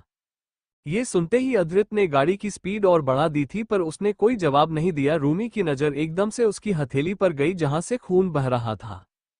हरियाणा एक गहरी सांस और बैक सीट पर हल्का सा झुककर उसने फर्स्ट एड बॉक्स निकाला और अद्रित का हाथ अपने हाथ में लेकर वो उसके हाथ को साफ करने लगी। अद्रित अभी भी सामने देख रहा था। वही रूमी को इस वक्त बहुत ठंड लग रही थी, पर मजाल है जो उसके मुंह से एक शब्द में निकल जाए। थोड़ी देर बाद अद्रित ने गाड़ी रोकी। अब तक वो विला के रडा के अंदर आ चुके थे। पार्किंग में गाड़ी रुकती अद्रित ने एकदम से अपना हाथ पीछे खींचा और रूमी को देखकर बोला, दफा हो जाओ यहां से, get lost right now. Rumi ने कुछ पल उसे देखा और वो तुरंत गाड़ी से उतरकर वहां से चली गई। अद्रित गाड़ी में बैठा उसे जाते देख रहा था। रूमी जैसे ही अंदर पहुंची, रोनित, देव और आरुष, उन तीनों की नजर उसकी तरफ चली गई थी। उन सबको ही रूमी की टेंशन हो रही थी, क्योंकि पिछले 1 घंटे से उसका कोई अता पता नहीं था। रूमी सबको देखते हुए बोली, ऑप्शन दिया था उसने, मरना है तो मर जाओ वरना वापस आ जाओ। अब मर कर क्या करूंगी? एक ही तो जिंदगी है, मर गई तो एंजॉय कैसे करूंगी? इसलिए वापस आ गई, बोलकर वो अपनी नाक साफ करते हुए ऊपर चली गई। उसकी बात सुन आरुष धीरे से बोला, ऐसी सिचुएशन में भी ये मजाक कैसे कर लेती है। इधर अपने बेडरूम में पहुंचती रूमी तुरंत वॉशरूम चली गई। थोड़ी देर बाद वो चेंज करके बाहर आई, उसे अभी भी ठंड लग रही थी। रूमी बेड पर बैठते हुए बोली, अद्रित चौहान, अगर आप चौहान साहब हो तो मैं भी रूमी खान हूँ। नवाबों का खून है मेरे अंदर, नवाबों की शहजादी हूँ मैं, या फिर हुआ करती थी। बहुत शौक है ना आपको मुझे तड़पाने का, मुझे दर्द देने का, तो थोड़ा दर्द तो आपको भी मिलेगा। बोलते हुए उसने अपनी नाक साफ करने लगी। तभी सामने से आवाज आई, दर्द का मतलब जानती हो माशूका। ये सुनते ही रूमी की आंखें एकदम से बड़ी हो गई और वो गेट पर खड़े अद्रित की तरफ देखने लगी। बेंगलुरु, इंडिया। रात का वक्त। रूमी की नज़र अद्रित की तरफ थी जो कि गेट से टिकट कर खड़ा था और उसे देख रहा था। रूमी एकदम से खड़ी होकर बोली, जानती हूँ मैं दर्द का मतलब, मुझे वैसे भी हमेशा दर्द देते हो तो आप तो मुझे पता है कि दर्द क्या होता है। इतना बोलते उसे एकदम से छींक आ गई। अद्रित ने कुछ पल रूमी की तरफ देखा और फिर वो बिना कुछ बोले धीमे कदमों से उसकी तरफ बढ़ने लगा। अद्रित को अपनी तरफ बढ़ता देख रूमी की आंखें एकदम से बड़ी हो गई, क्योंकि ये रात का वक्त था और रूमी अच्छे से जानती थी कि रात का वक्त उन दोनों के लिए क्या होता था। रूमी ने कुछ बोलने के लिए अपना मुंह खोला था कि तभी अद्रित ने उसे कमर से पड़ते हुए अपने करीब खींच लिया। रूमी ने अपने दोनों हाथ अद्रित के सीने पर रख लिए। वो अपनी लवेंडर ब्लू आंखों से अद्रित की सी ग्रीन आंखों में देख रही थी, शायद कुछ समझने की कोशिश कर रही थी, पर अद्रित चौहान समझ में ही तो नहीं आता था। रूमी धीरे से बोली, पहली बार तुमने मुझे रुलाया है। अद्रित उसकी आंखों में देखते हुए बोला, आखिरी बार नहीं होगा। ये सुन रूमी धीरे से बोली, चौहान साहब। ये सुनते अद्रित ने एकदम से उसकी कमर में अपनी उंगलियां धंसानी शुरू कर दी। रूमी झट से बोली, सॉरी सॉरी नोट चौहान साहब, सिर्फ अद्रित। ठीक है, तुम्हें मेरे दर्द से इतनी खुशी क्यों मिलती है, मुझे आज तक नहीं समझ में आया। अद्रित ने उसे बेड पर धक्का दिया और बोरियत भरे लहजे में बोला, समझ में आएगा भी नहीं माशूका, तुम माशूका हो, हमसफर नहीं हो मेरी, जो मेरे जज्बात समझ लो। रूमी उसकी आंखों में देखते हुए बोली, तो हमसफर बना लो, मैंने तो तुम्हें रोका नहीं है, मैं तो इंतजार करती हूँ, लेकिन नहीं, तुम तो उस वामिका चोपड़ा को लिया है हमारे बीच, तुम्हारे और मेरे बीच। अद्रित ने अपना एक घुटना बेड पर टिकाया और वो धीरे धीरे रूमी के चेहरे पर झुकने लगा। रूमी इस पोजीशन में आधी बेड पर लेटी हुई अद्रित को देख रही थी। कुछ ही पल में अद्रित उसके चेहरे के बेहद करीब जाकर एकदम से रुका और उसकी आंखों में देखकर बोला, तुम्हारे और मेरे बीच क्या है माशूका। रूमी धीरे से बोली, मेरी तरफ से क्या है वो तो तुम जानते हो, तुम्हारी तरफ से क्या है वो मुझे नहीं पता। अद्रित उसके बालों को अपनी मुट्ठी में भरते हुए बोला, तुम्हारे और मेरे बीच जो है वो लोगों की सोच से अलग है, इतना अलग है जिसे तुम कभी नहीं समझ सकती, तो फिर कोई और क्या ही समझेगा। रही बात वामिका की, तो माशूका वो मेरी होने वाली बीवी है। रूमी को ऐसा लग रहा था मानो उसका दिल टूट सा रहा हो। अद्रित की आंखों में उसके लिए कोई सिंपैथी, कोई फीलिंग नजर नहीं आ रही थी। रूमी को उसे पहली बार लग रहा था कि वो टूट रही थी। रूमी ने एकदम से अपनी आंखें बंद कर ली और उसकी आंखों से आंसू बहते हुए उसके गालों को छूकर नीचे जाने लगे। अद्रित ने झटके से उसके बालों को छोड़ दिया और वो सीधा खड़ा हो गया। रूमी धीरे से बोली, तो मैं क्या हूं, सिर्फ तुम्हारी जरूरत का एक जरिया। अद्रित बिना किसी भाव के बोला, माशूका तुम अच्छे से जानती हो तुम क्या हो। मैंने कभी तुम्हें झूठी उम्मीद नहीं दी, ना ही कभी तुमसे ये कहा कि तुम मेरी लाइफ पार्टनर बनोगी। क्या इन 2 सालों में तुमने कभी ऐसी स्टेटमेंट सुनी मेरे मुंह से। अपनी बात बोलकर अद्रित तुरंत गेट की तरफ बढ़ गया। तभी रूमी चिल्लाकर बोली, तो मैं यहां पर हूं, क्यों, जाने दो मुझे, ठीक है मैं चली जाती हूं फिर सब। वो अभी बोली रही थी कि तभी एक जोर की आवाज आई। रूमी ने अद्रित की तरफ देखा। अद्रित ने वही एक टेबल पर रखा हुआ शो पीस उठाकर नीचे फेंक दिया था। वो अभी भी रूमी की तरफ नहीं देख रहा था, उसकी तरफ पीठ किए खड़ा था। रूमी धीरे से बोली, तुम्हारे हाथ पर लग जाएगी। बोलकर वो बेड सूट कर तुरंत अद्रित के पास गई और उसने जैसे ही अद्रित का हाथ पकड़, तभी अद्रित ने रूमी के गले को पकड़ते हुए उसे दीवार से लगा दिया। रूमी बिना डरे उसकी आंखों में देख रही थी। अद्रित उसके चेहरे के पास गया और धीमी सी आवाज में बोला, से अगेन। रूमी के होंठ हल्के से हिले पर वो कुछ बोल नहीं पाए। अद्रित अपनी पकड़ मजबूत करते हुए बोला, एक बार मौका दिया मैंने माशूका, मरना है तो मरो, वरना दिमाग में अपनी सोच बदलकर वापस आ जाना। और तुम वापस आए, अब no option for you got it. अपने दिमाग में ना एक चीज अच्छे से फिट कर लो। बोलकर वो एकदम से रुका। अद्रित की पकड़ रूमी के गले पर इतनी मजबूत थी कि रूमी हिल तक नहीं सकती थी। अद्रित ने अपनी पकड़ और मजबूत की और वो रूमी के कान पर अपने होंठ दिखाते हुए बोला, माशूका तब से अद्रित चौहान की है जब से माशूका ने दुनिया देखी है। क्यों है, कैसे है, कब से है, उसके बारे में सोचने की तुम्हें कोई जरूरत नहीं है। और रही बात वामिका चोपड़ा के चक्कर में अपना दिमाग खराब करने की, तो माशूका अद्रित चौहान पर इतना भरोसा भी मत करो कि कल को फिर से सदमे में मरने के लिए चली जाओ। बोलकर उसने रूमी को छोड़ा और एक नज़र उसे देखकर वहां से निकल गया। अद्रित के जाते ही रूमी ने दरवाजा बंद किया और खुद से बोली, इस बात का क्या मतलब था कि जब से माशूका ने दुनिया देखी है तब से मैं इसकी हूं, पर मैंने तो दुनिया 20 साल पहले देख ली थी, क्या मतलब था। बोलकर वो जाकर बेड पर बैठ गई और अद्रित की बातों के बारे में सोचने लगी। थोड़ी देर बाद रूमी खुद से बोली, रूमी खान, वामिका चोपड़ा इतनी इम्पोर्टेंट नहीं है जो तुम उसे इतनी तवज्जो दे रही हो। इन सारी चीजों के लिए चौहान साहब है, वो देख लेंगे, मुझे अपना दिमाग खराब नहीं करना। बोलकर वो बेड पर लेट गई और उसने खुद को ब्लैंकेट से पूरी तरीके से ढक लिया। इधर अद्रित सीढ़ियों की तरफ पर बालकनी में गया और उसने अपनी सिगरेट निकाली और चांद की तरफ देखते हुए स्मोकिंग करने लगा। तभी पीछे से आवाज आई, बेचैनी हो रही है। ये सुनते ही अद्रित ने एक नज़र रौनित को देखा और वो वापस सामने देखने लगा। रौनित फिर से बोला, सी अगर इतनी बेचैनी हो रही है तो ये सब करने की क्या जरूरत थी, और भी कई तरीके थे चीजों को संभालने के। अद्रित कुछ पल रुक कर बोला, तरीके बहुत होते हैं संभालने के लिए, लेकिन उन तरीकों में से एक सही तरीका और सबसे इजी तरीका होता है, समझ गए। रौनित बनर्जी। रौनित उसे देखकर बोला, तो रूमी खान को तकलीफ देना तुम्हारे लिए इजी तरीका बन चुका है। रूमी का नाम सुनते ही अद्रित कुछ पल के लिए फ्रिज हुआ, पर वो वापस नॉर्मल हो गया। रौनित हल्का सा मुस्कुराकर बोला, बॉडी लैंग्वेज में मैंने स्टडी कर रखी है। अद्रित उसे देखकर बोला, संभालकर। रौनित बनर्जी, अद्रित चौहान के साथ खेलने की कोशिश कर रहे हो, जलकर राख हो जाओगे। रौनित मुस्कुराते हुए बोला, मुझे पता है मैं जलकर राख हो जाऊंगा, क्योंकि अद्रित चौहान के साथ खेलने का काम सिर्फ रूमी खान ही कर सकती है, नवाबों की शहजादी जो है वो। अद्रित चांद की तरफ देखते हुए बोला, अपनी पूरी जिंदगी यानी कि 30 साल की जिंदगी में से 20 साल मैंने अपने बदले की आग में निकाले हैं रौनित, उस आग में जिसमें कई लोगों का जलना बाकी है, और अब मैंने खेल शुरू कर दिया है, मेरे बदले का खेल, जिनके अंजाम का किसी को नहीं पता, वो खेल जो किसी ने नहीं सोचा। रौनित गहरी सांस लेकर बोला, पेंटर अद्रित चौहान या गैंगस्टर अद्रित चौहान। ये सुनते ही अद्रित के होठों पर एक अजीब सी मुस्कान तैर गई। वो रौनित को देखकर बोला, गैंगस्टर अद्रित चौहान को दुनिया से बचाकर रखने का काम करता है पेंटर अद्रित चौहान। रौनित ने कुछ पल अद्रित को देखा और धीरे से बोला, पता नहीं चला 30 साल के हो गए तुम। ये सुनते ही अद्रित ने एकदम से रौनित की तरफ देखा। रौनित हल्का सा मुस्कुरा कर बोला, अपने नजरिए की बात कर रहा हूं, वो सब छोड़ो, देव अंकल को शायद अपने घर जाना पड़े।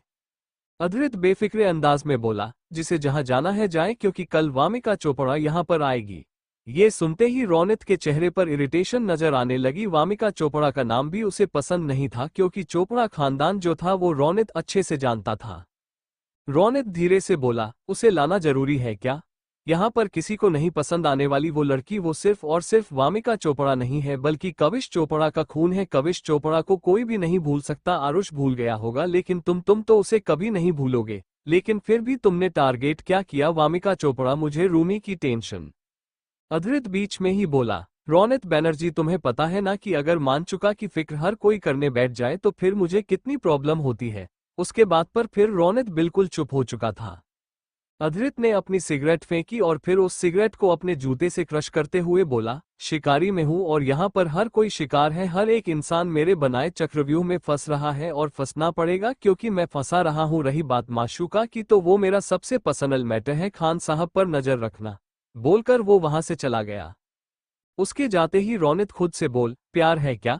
अगला दिन आज सुबह से ही रूमी अपने कमरे से बाहर नहीं निकली थी। दो वजह थी। सबसे बड़ी वजह ये थी, वो अद्रित का चेहरा नहीं देखना चाहती थी, और दूसरी वजह, उसे किसी से बात ही नहीं करनी थी। शायद ऐसा पहली बार था कि वो अद्रित से दूर रहने की कोशिश कर रही थी।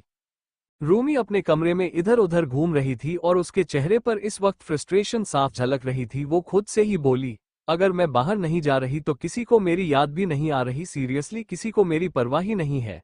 कोई मेरे बारे में सोचता ही नहीं है। बोलते हुए उसका मुंह उतर गया था। तभी अचानक के कितने दरवाजा खटखटाया। रूमी ने जल्दी से जाकर दरवाजा खोला और सामने अद्रित को देखते ही उसकी आंखें हैरानी से फैल गई।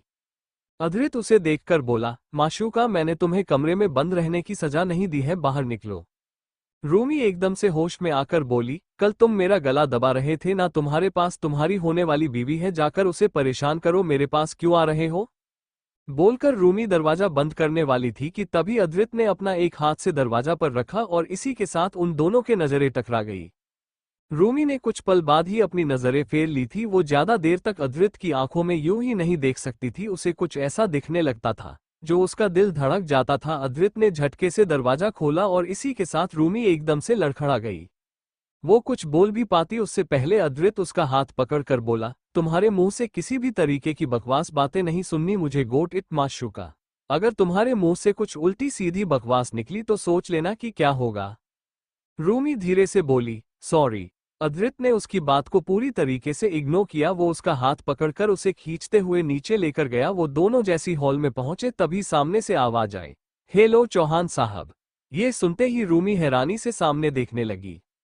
बेंगलोर इंडिया। आवाज सुनते ही रूमी की नजरें सामने चली गईं।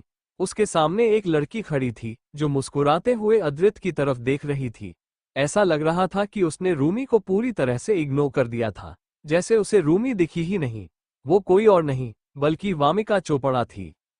वामिका फिर से बोली, चौहान साहब, आपने मुझे बुलाया और अब आप मेरे स्वागत के लिए आगे भी नहीं आ रहे हैं। ये तो बहुत गलत बात है ना?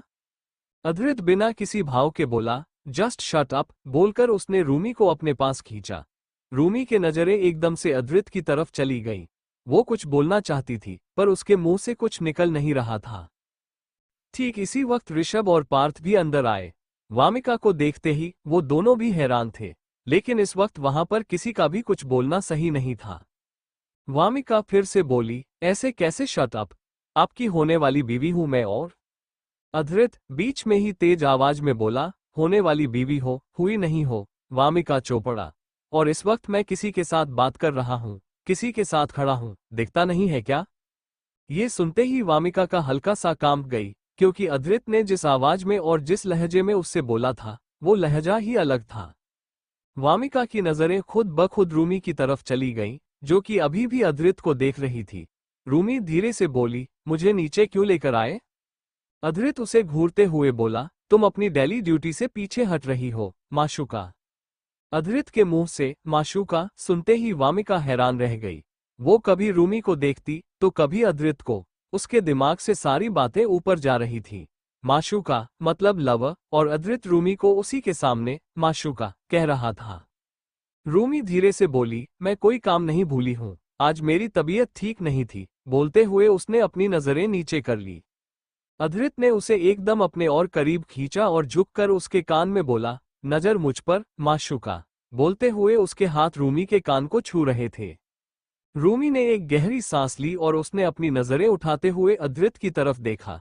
इस वक्त उन दोनों के चेहरे एक दूसरे के बहुत करीब थे और वो दोनों एक दूसरे की आंखों में देख रहे थे।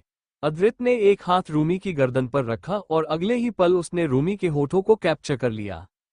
रूमी ने कसकर अपनी आंखें बंद कर ली। वहीं वामिका को छोड़कर जितने भी लोग मौजूद थे सब इधर उधर देखने लगे, मानो उनके लिए कोई बड़ी बात नहीं थी, और एक्चुअली उनके लिए कोई बड़ी बात नहीं थी। अद्रित पहली बार सबके सामने रूमी पर अपना हक जता रहा था। वामिका एकदम से चिल्लाकर बोली, व्हाट द हेल? क्या हो रहा है ये सब? कोई कुछ बोल क्यों नहीं रहा? सब लोग यहाँ पर ऐसे चुप क्यों खड़े हैं, जैसे किसी को फर्क नहीं पड़ रहा है? बोलते हुए उसने एक बार रोनित की तरफ देखा। वो उन सब में से सिर्फ और सिर्फ रोनित को ही जानती थी, क्योंकि रोनित ज्यादातर अद्रित के साथ ही रहता था। वहीं अद्रित बिना कोई रिएक्ट किए रूमी के होठों में खोया हुआ था, और अद्रित के आगे तो वैसे भी रूमी किसी और चीज पर ध्यान नहीं देती थी, तो वो क्यों पीछे हटे, और वो भी उस लड़की के सामने जिसके नाम से उसे चिढ़ मचने लगी थी, वामिका चोपड़ा। थोड़ी देर बाद अद्रित ने रूमी के होठों को छोड़ा। रूमी इस वक्त गहरी लंबी सांस ले रही थी। अद्रित धीरे से बोला, you know what I like the most माशूका। रूमी वैसे ही सांस लेते हुए बोली, जब तुम मेरी सांसें खुद में समा लेते हो, जब तुम मेरे साथ जीने लगते हो, मुझे पता है। अब तुम मुझे ये बताओ कि तुम्हारी होने वाली बीवी यहाँ पर बौखला रही है, उसके सामने क्यों किया? तुम्हारी तो होने वाली बीवी है ना? बोलते हुए उसने तिरछी नजरों से वामिका को देखा। रूमी कुछ समझ पाती उससे पहले ही अद्रित ने उसे एकदम से अपने सामने किया और उसके दोनों कंधों पर अपने हाथ रखकर उसने वामिका की तरफ देखा, जो कि अलग ही एक्सप्रेशन से उसे देख रही थी और उसके एक्सप्रेशन का आइडिया रूमी को अच्छे से था। अद्रित बिना किसी भाव के बोला, मिस वामिका चोपड़ा, मेरी होने वाली बीवी, मीट माई माशूका, रूमी खान। वामिका धीरे से बोली, वॉट, माशूका? हम यहाँ पर अपनी शादी की बात करने आए थे ना? आई मीन, तुमने मुझे इनवाइट किया था। Who the hell is she? तुमने इसे मेरे सामने किस किया? How could you? Adrit Rumi को अच्छे से बैक हक करते हुए बोला, वामिका, मुझे वापस से डेमो देना पड़ेगा कि मैंने कैसे किस किया। व्हाट से? एक और करें? उसकी बात का रूमी कोई जवाब नहीं दे पाई और उसने बस चुपचाप अपनी नजर झुका ली। तभी वामिका चिल्लाकर बोली, क्या कर रहे हो तुम, चौहान साहब? मुझे लगा था कि आप मुझसे प्यार। इतना बोलते ही वह रुक गई और उसने कसकर अपने हाथों की मुट्ठी बना ली। वहीं रूमी ने एकदम से अपनी नजरें उठाकर वामिका की तरफ देखा, जिसकी नजरें अद्रित पर ठहरी हुई थीं। अद्रित अपनी भौहें चढ़ाते हुए बोला, क्या आरुष, मैंने सही सुना? शी सेड, प्यार, प्यार मतलब लव, राइट? आरुष धीरे से बोला, यस भाई। अद्रित फिर से वामिका को देखकर बोला, मैंने कभी तुमसे कहा कि मुझे तुमसे प्यार है? या मैंने कभी कुछ ऐसा कन्फेस किया? I don't remember. वामिका, कुछ हुआ था क्या ऐसा? वामिका बौखलाते हुए बोली, चौहान साहब, आप ऐसा नहीं कर सकते। 2 महीने से आप मुझसे मिल रहे हैं, आप मुझे इम्प्रेस कर रहे हैं, आप मेरे लिए इतनी सारी चीजें करते हैं, और आप कहते हैं कि आपको मुझसे प्यार नहीं है। तो क्या था? शादी के लिए क्यों माने आप, जब मैंने आपको प्रपोज किया? अद्रित अफसोस भरे लहजे में बोला, सो सेड वामिका चोपड़ा, तुम्हारा दिल टूट गया। माशूका, तुम इतनी चुप क्यों खड़ी हो? कल तक तो तुम बहुत गुस्से में थी, और अब तुम्हारे मुंह से कुछ निकल नहीं रहा। अगर तुम्हारे मुंह से कुछ नहीं निकल रहा, अगर तुम्हारे मुंह से कुछ नहीं निकला, तो फिर मुझे तुम्हारी चीख निकालने के लिए मेरे बेडरूम में लेकर जाना पड़ेगा। रूमी हैरानी से बोली, बिल्कुल नहीं। बोलकर उसने एक बार तिरछी नजरों से अद्रित को देखा और फिर सामने वामिका को देखने लगी। उसे समझ में नहीं आ रहा था कि आखिर अद्रित क्या कर रहा था। वैसे वो बहुत अच्छे से जानती थी अद्रित चौहान को, समझती भी थी, लेकिन अभी जो वो कर रहा था, वो सब कुछ उसके सर के ऊपर से जा रहा था। देव अग्निहोत्री वहां पर नहीं थे, जैसा कि कल रोनिक ने कहा था।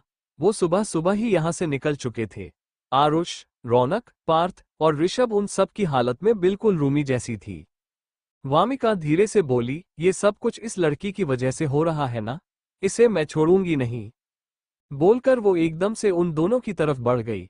इससे पहले कि वामिका की एक उंगली भी रूमी को छू पाती, अद्रित ने एकदम से रूमी को पीछे किया और वामिका को कसकर धक्का दिया। वामिका 2 कदम लड़खड़ा गई और वो नम आंखों से अद्रित को देखने लगी। अद्रित धीरे से बोला, किसे छूने जा रही थी तुम? मेरी माशूका को, जिसे छूने की आजादी मैं यहाँ पर रहने वाले किसी इंसान को नहीं देता। तुम कल की आए लड़की, मेरी माशूका को हाथ लगाओगी? वामिका धीरे से बोली, अगर तुम मुझसे प्यार नहीं करते हो, तो मुझे बीच में क्यों लेकर आए? अद्रित बिना किसी भाव के बोला, वामिका चोपड़ा, कवि चोपड़ा की इकलौती औलाद, मैं तुम्हें बीच में क्यों लेकर आया? ये बात समझने के लिए तुम्हें एक बार मरकर दोबारा पैदा होना पड़ेगा। खैर, वो तो बात की बात है। अब तुम ये सोचोगी कि तुम क्या करोगी, बचकर कैसे निकलोगी अद्रित चौहान के जाल से? वामिका धीरे से बोली, वॉट डू यू मीन? अद्रित तिरछा मुस्कुराते हुए बोला, भूल गई। कविश चोपड़ा से लड़कर तुमने मुझे शादी के लिए प्रपोज किया था। ये सुनते ही वामिका एकदम से फ्रीज हो गई। उसे ऐसा लग रहा था मानो उसके पैरों तले जमीन खिसक चुकी थी। अद्रित वामिका के चारों तरफ घूमते हुए बोला, तुम मेरे प्यार में पड़ी, वो तुम्हारी प्रॉब्लम है। तुम्हें लगा कि मैं तुमसे प्यार करता हूँ, तुम्हारी गलतफहमी है। तुम मेरे लिए अपने बाप से लड़ी, वो तुम्हारी बगावत है। इसमें मेरी कोई इन्वॉल्वमेंट कभी थी ही नहीं। शुरुआत से सोचो, वामिका चोपड़ा, क्या कभी मैंने तुमसे कोई जिक्र किया? मैंने कभी कुछ ऐसा किया कि तुम्हें लगे कि तुम मेरे लिए हद से ज्यादा स्पेशल हो? बोलते हुए अद्रित वामिका के पीछे आकर रुक गया। वामिका अद्रित की बातों के बारे में सोच रही थी। वो अद्रित से 2 महीने पहले मिली थी और उसने एग्जीबिशन से अद्रित की एक पेंटिंग खरीदी थी। वो उसकी फैन थी। वो पेंटर अद्रित चौहान से मिली थी। उसने स्पेशल रिक्वेस्ट की थी, तब जाकर अद्रित ने उसके लिए एक पेंटिंग बनाई थी, जिसके बाद वो उसे अच्छा लगने लगा। ये सारी चीज सिर्फ उसकी तरफ से थी, क्योंकि अद्रित ने कभी भी कोई जिक्र नहीं किया। अद्रित झुककर पीछे से वामिका के कान में फुसफुसाते हुए बोला, अब तो तुम फंस गई। कहाँ जाओगी? अपने बाप को बोलोगी कि अद्रित चौहान वैसा है ही नहीं जैसा मैंने उसे समझा था, तो वो तुम्हें नहीं छोड़ेगा, तुम्हें घर से बेदखल कर देगा। क्योंकि कंडीशन तो यही थी ना कि अगर अद्रित चौहान से तुम्हारी शादी नहीं हुई तो तुम्हारा सब कुछ छिन जाएगा। ये सुनते ही वामिका ने एकदम से मुड़कर अद्रित की तरफ हैरानी से देखा।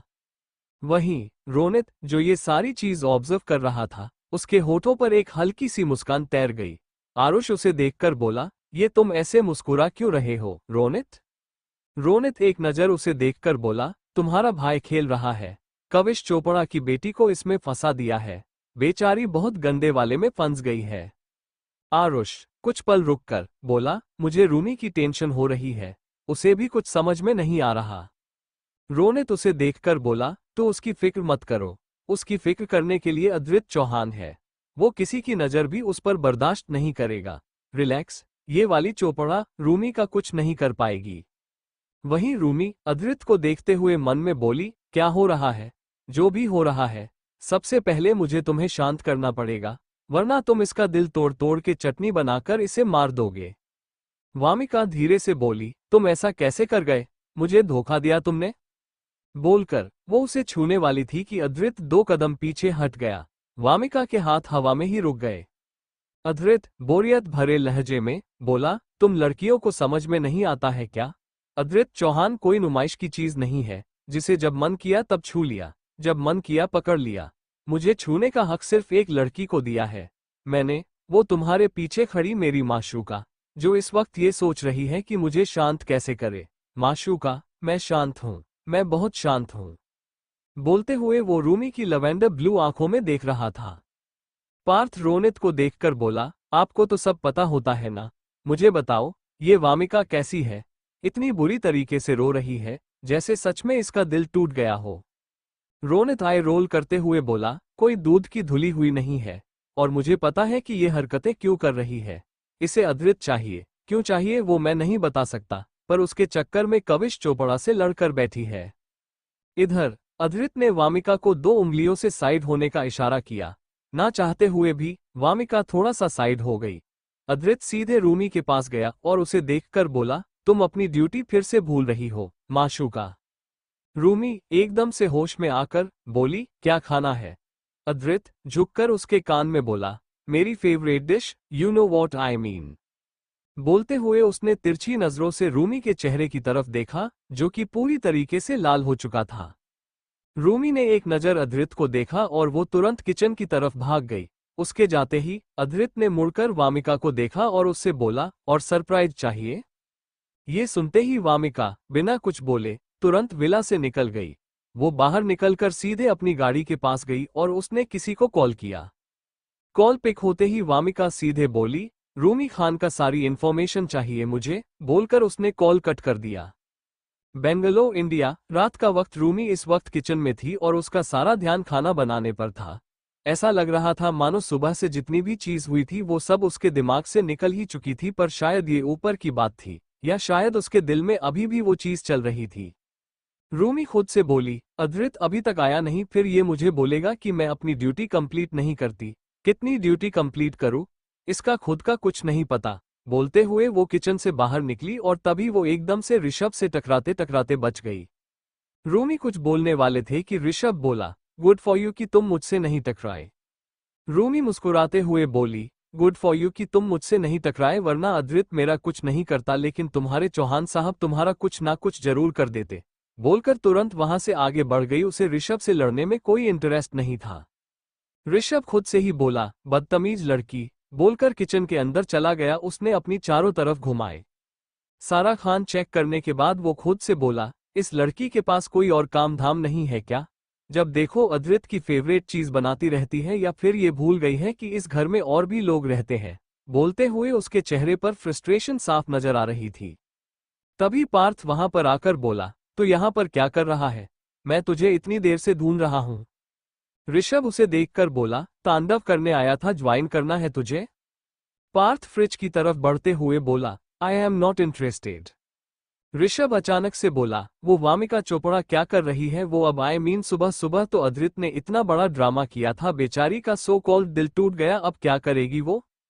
पार्थ से गिलास में पानी निकालते हुए बोला, मुझे क्या पता क्या करेगी और मुझे जानना भी नहीं कि वो क्या करेगी, बहुत काम रहता है मेरे पास। रही बात दिल टूटने की तो पहली बार थोड़ी दिल टूटा है, ऐसे लोगों का दिल टूटता ही रहता है। ऋषभ अपनी भौहें चढ़ाते हुए बोला, What do you mean by ऐसे लोग? पार्थ मुस्कुराते हुए बोला, ऐसे लोग मतलब वामिका चोपड़ा जैसे लोग। वो कोई दूध की धुली हुई लड़की नहीं है, बहुतों के साथ बहुत कुछ किया है उसने, उसका रिकॉर्ड बहुत खराब है, पता नहीं अद्रित चौहान में उसे पसंद क्या आ गया। ऋषभ आई रोल करते हुए बोला, अद्रित चौहान का चार्म ये तो भी जानता है और मैं भी जानता हूँ, उसे कोई लड़की ज्यादा देर तक रेसिस्ट नहीं कर सकती। वो बात अलग है कि अद्रित चौहान, द ग्रेट अद्रित चौहान, रूमी खान के लिए कुछ ज्यादा लॉयल है। पार्थ धीरे से बोल, लॉयल्टी भी हर किसी को नहीं मिलती। बोलकर वो फीका सा मुस्कुरा दिया। वही उसकी ऐसी बात सुन ऋषभ गौर से उसे देखने लगा था। इधर रूमी अद्रित के बेडरूम में थी और वो उसका बेड सही कर रही थी। अद्रित अभी तक नहीं आया था और रात के 10 बजे बज चुके थे। वो रोनित के साथ बाहर गया था और जब से गया था तब से रूमी की उसे बात भी नहीं हुई थी, जिस वजह से रूमी को टेंशन होने लगी थी। रूमी खुद से ही बोली, कहाँ रह गया ये? मैं क्या करूं, कॉल करूं क्या? पर मेरा कॉल तो आज तक इसने कभी नहीं उठाया, पर रोनित को तो कर सकती हूं। बोलकर उसने वही टेबल पर रखा अपना फोन उठाया और सीधे रोनित को कॉल लगा दिया। कुछ ही पल में कॉल पिक हुआ। रोनित कुछ बोल पाता उससे पहले ही रूमी बोली, अद्रित कहाँ पर है? आई एम सॉरी मैंने आपको ऐसे कॉल किया रोनित, लेकिन आपके चौहान साहब ने मुझे परेशान कर दिया है। सुबह वो ऐसी चीज करके गए, ऊपर से अभी तक उनका कुछ पता नहीं है। मैं जानती हूँ उनका दिमाग बहुत जल्दी खराब होता है। कहाँ पर है वो? रोनित बेहद शांति से बोला, मेरे साथ ही है, 10 मिनट में हम घर पहुंच रहे हैं, डोंट वरी, ठीक है। वो बोलकर उसने कॉल कट कर दिया। रूमी ने कुछ पल अपने फोन की तरफ देखा और वो वही बेड पर बैठकर अद्रित का इंतजार करने लगी। करीब 10 मिनट के बाद ही अचानक से बेडरूम का दरवाजा खुला। रूमी के नज़ारे सीधे अद्रित की तरफ चलेगी, जो कि गेट पर खड़ा था और उसके हाथ से खून बह रहा था। रूमी एकदम से खड़ी होकर बोली, ये क्या हुआ? बोलते हुए वो अद्रित की तरफ बढ़ गई। रूमी अद्रित को छू पाती उससे पहले ही अद्रित ने अपना हाथ दिखाकर उसे वहीं रोक दिया। रूमी के कदम एक जगह पर आकर ठहर गए और वो चिंता भरी नजरों से अद्रित की तरफ देखने लगी। अद्रित अंदर आते हुए बोला, माशूका तुम्हें यहाँ पर आने की इजाजत किसने दी? रूमी उसके सवाल को इग्नोर करते हुए बोली, पहले मुझे ये जानना है कि खून क्यों बह रहा है तुम्हारे हाथ से। 1 मिनट, ये वही हाथ है ना जिस पर तुम्हें पहले चोट लगी हुई थी? अद्रित ध्यान। रूमी अपनी बात पूरी कर पाती उससे पहले ही अद्रित ने उसे सीधे बेड पर धक्का दिया। रूमी एकदम से बेड पर गिरी और वो हैरानी से अद्रित की तरफ देखने लगी। अद्रित उसे घूरते हुए बोला, are you ignoring my questions माशूका? रूमी धीरे से बोली, आई एम सॉरी, मैं इग्नोर नहीं करना चाहती थी। पर वो तभी अद्रित ने एकदम से रूमी के बालों को कसकर अपनी मुट्ठी में भरा और उसके बालों को जोर से नीचे की तरफ खींचा। उसके ऐसा करते ही रूमी ने कसकर अपनी आंखें बंद कर दी, लेकिन उसके मुंह से अभी भी दर्द भरी कोई आवाज नहीं निकली। अद्रित उसके चेहरे की तरफ देखते हुए बोला, आंखें खोलो राइट नाउ। ये सुनते ही रूमी ने अपनी आंखें खोली और उसकी लवेंडर ब्लू आईज सीधे अद्रित की सी ग्रीन आंखों से जा मिली। रूमी धीरे से बोली, I am sorry, I am really sorry. बोलते हुए उसकी नजर एक बार अद्रित के हाथ की तरफ गई, जहां से खून टपक कर बेड के पास नीचे गिर रहा था। अद्रित का खून देखना रूमी के लिए सबसे बड़ी प्रॉब्लम होती थी, क्योंकि वो अद्रित के बहते हुए खून को नहीं देख सकती थी। अद्रित फिर से बोल, आज जो किया इसका मतलब ये नहीं है माशूका कि तुम्हें मेरे कमरे में बेवक्त आने की इजाजत मिल जाए, बिना मेरी मर्जी के आने की इजाजत मिल जाए।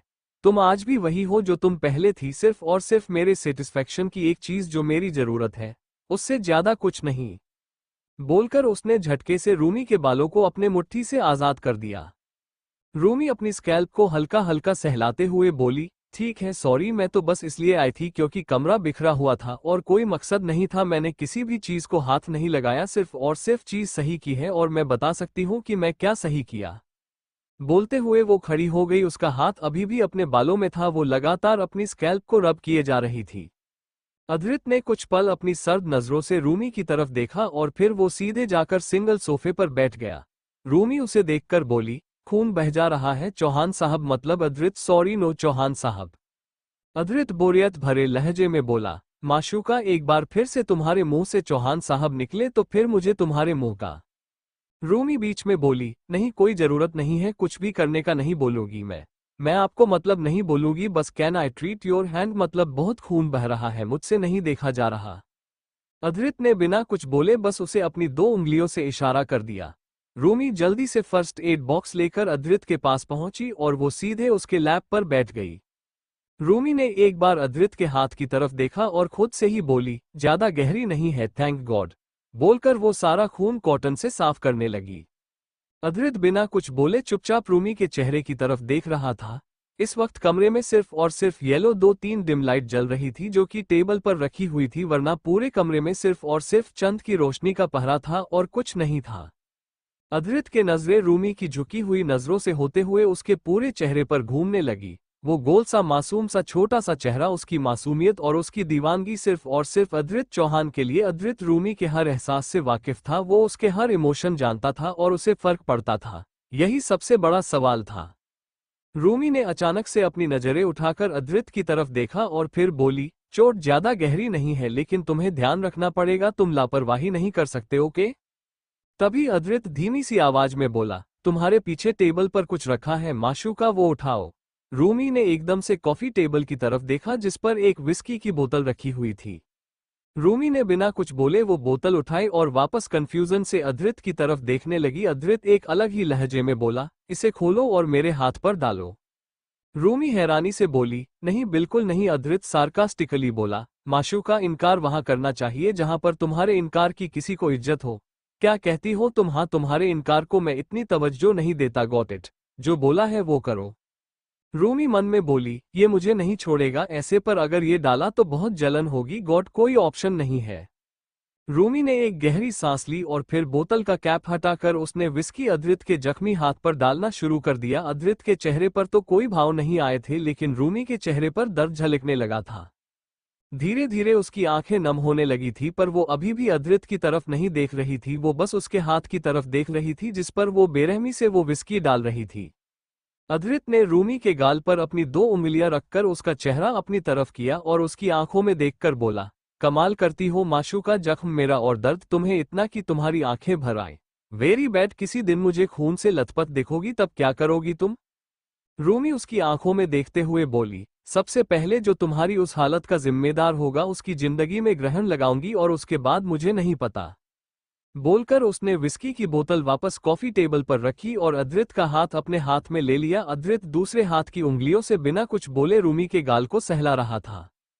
वो दोनों शांति में बैठे हुए थे, कोई आवाज नहीं थी। रूमी अब चुपचाप उसके हाथ का बैंडेज करने लगी थी, तभी अचानक से उसे शांति को चीरते हुए फोन बजने की आवाज आई। अधृत ने रूमी के गाल से अपना हाथ हटाया और पॉकेट से अपना फोन निकालकर फोन जैसे कान से लगाया। दूसरी तरफ से देव की आवाज आई, मैंने सुना कि वामिका चोपड़ा आई थी और उसके साथ तुमने क्या किया, कवि से बदला लेने के लिए वामिका को बीच में लाना जरूरी नहीं है। अधृत, तुम जानते हो ना कि मासूमों को। अधृत बीच में बोला, मासूम हो या गुनहगार मुझे फर्क नहीं पड़ता देव अग्निहोत्री, मेरे लिए सबकी बात एक बराबर और सबकी जाट एक बराबर है। अगर मासूम है तो मेरी नजरों से दूर रहो और अगर गुनहगार हो तो मेरी नजरों से दूर रहकर भी मेरे सामने हो, सीधी बात। देव कुछ पल रुक कर बोले, पर अधृत, ऐसे किसी की बेटी को बीच में लाना सही नहीं है। अधृत सार्कास्टिकली बोला, क्या बात कर रहे हैं मिस्टर दीपक, नहीं होती अब आप मुझे ज्ञान देने लगे हैं, इतनी हैसियत तो मैं आपकी रखी नहीं थी।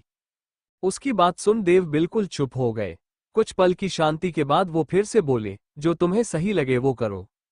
अधृत तिरछा मुस्कुरा कर बोला, एग्जैक्टली जो मुझे सही लगेगा मैं वही करूंगा, ना किसी की सुनूंगा, ना कि मैं किसी की कभी सुनी है। अब आप मुझे डिस्टर्ब करना बंद कर दीजिए, जानते हैं ना कि ये रात का वक्त है, मैं मेरी माशूका के साथ हूँ और उसके साथ मेरे वक्त में किसी तीसरे की दखलंदाजी मेरा दिमाग खराब करती है। बोलकर उसने कॉल कट कर दिया। रूमी ने अधृत की तरफ की सारी बातें सुन ली थी और उसे देव की बातें भी हल्की फुल्की सुनी गई थी। वो अधृत को देखकर बोली, मुझे नहीं पसंद वो, मतलब तुम समझ रहे हो मैं क्या बोल रही हूँ? अधृत बिना किसी भाव के बोला, मैं समझू ना समझू लेकिन तुम्हें बताना जरूरी नहीं समझता कि मैं तुम्हारी बात समझकर भी समझा। बोलकर उसने रूमी को हल्का सा पुश किया। रूमी जल्दी से उसके लैप पर से खड़ी हो गई और इसी के साथ अधृत उसे छोड़कर बाहर चला गया। बेंगलुरु, इंडिया। अगला दिन रूमी इस वक्त अधृत के कमरे के बाहर खड़ी थी और वो ये सोच रही थी कि उसे अंदर जाना है या नहीं। थोड़ी देर बाद वो खुद से ही बोली, जाने में क्या प्रॉब्लम है, पहली बार तो नहीं जा रही हूँ और सुबह के वक्त वो बहुत गुस्से में होता है, अगर कुछ बोला तो क्या होगा, कुछ नहीं होगा, थोड़ा गुस्सा झेल लिया जाएगा रूमी खान। माशूका इतना तो कर सकती है ना। अपनी बात पूरी करते ही रूमी ने जैसे ही दरवाजा खटखटाया तभी अद्रित ने दरवाजा खोला और रूमी का हाथ सीधे अद्रित के सीने से जा लगा। इस वक्त अद्रित शर्टलेस उसके सामने खड़ा था। रूमी हैरानी से बोली, तुम्हें पता चल गया था कि मैं हूं? अद्रित अपनी भौहें चढ़ाते हुए बोला, मुझे ये नहीं पता चला था कि तुम हो माशूका, लेकिन मुझे कमरे से बाहर तो आना था तो मैं आऊंगा, राइट? बोलकर उसने रूमी का हाथ पकड़कर उसे एकदम से अपने पास खींच लिया। रूमी के हाथ अद्रित के सीने से होते हुए उसके कंधे तक आ चुके थे और वो इस वक्त अद्रित के बेहद करीब थी। अद्रित की नजरें रूमी की लवेंडर ब्लू आंखों से होते हुए उसके होठों पर ठहर गई। रूमी धीरे से बोली, मुझे पता है कि तुम्हारे दिमाग में क्या चल रहा है, पर तुम तो। इससे आगे वो कुछ बोल पाती कि तभी अद्रित ने उसके होठों को अपनी गिरफ्त में ले लिया। रूमी ने कसकर अपनी आंखें बंद कर ली और वो अद्रित का साथ देने लगी। अद्रित के होंठ रूमी के होठों से इस कदर मिले हुए थे कि रूमी को ऐसा लग रहा था कि वो उसे खुद से आजाद ही नहीं करना चाहता था। अद्रित ने रूमी के पीछे गेट बंद किया और उसे खुद दरवाजे से लगा दिया। उन दोनों के हाथ आपस में पूरी तरीके से उलझे हुए थे।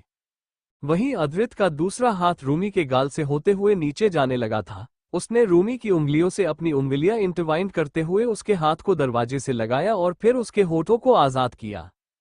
रूमी ने अपनी आंखें खोली और उसकी नजरें सीधे अद्रित की आंखों से जा मिली। वो कुछ बोलती कि तभी अद्रित एकदम से उसे दूर होकर बोला, गेट पर खड़ी होकर क्या कर रही थी तुम माशूका? तुम्हें अंदर आने की परमिशन हर वक्त नहीं है, लेकिन फिर भी तुम आती हो। फिर अचानक से तुम्हारा दिमाग कैसे चलने लगा? रूमी कुछ पल रुक कर बोली, मेरा दिमाग तो हमेशा ही चलता है। मैं बस ये सोच रही थी कि कल रात तुम्हारा मूड ठीक नहीं था, तो फिर अगर मैं तुम्हें सुबह डिस्टर्ब किया तो तुम मुझ पर चिल्लाओगे और मुझे हर बार नहीं अच्छा लगता है जब तुम मुझ पर चिल्लाते हो। ऐसा लगता है कि सारी दुनिया के फ्रस्ट्रेशन निकालने के लिए तुम्हें मैं ही मिल गई हूँ।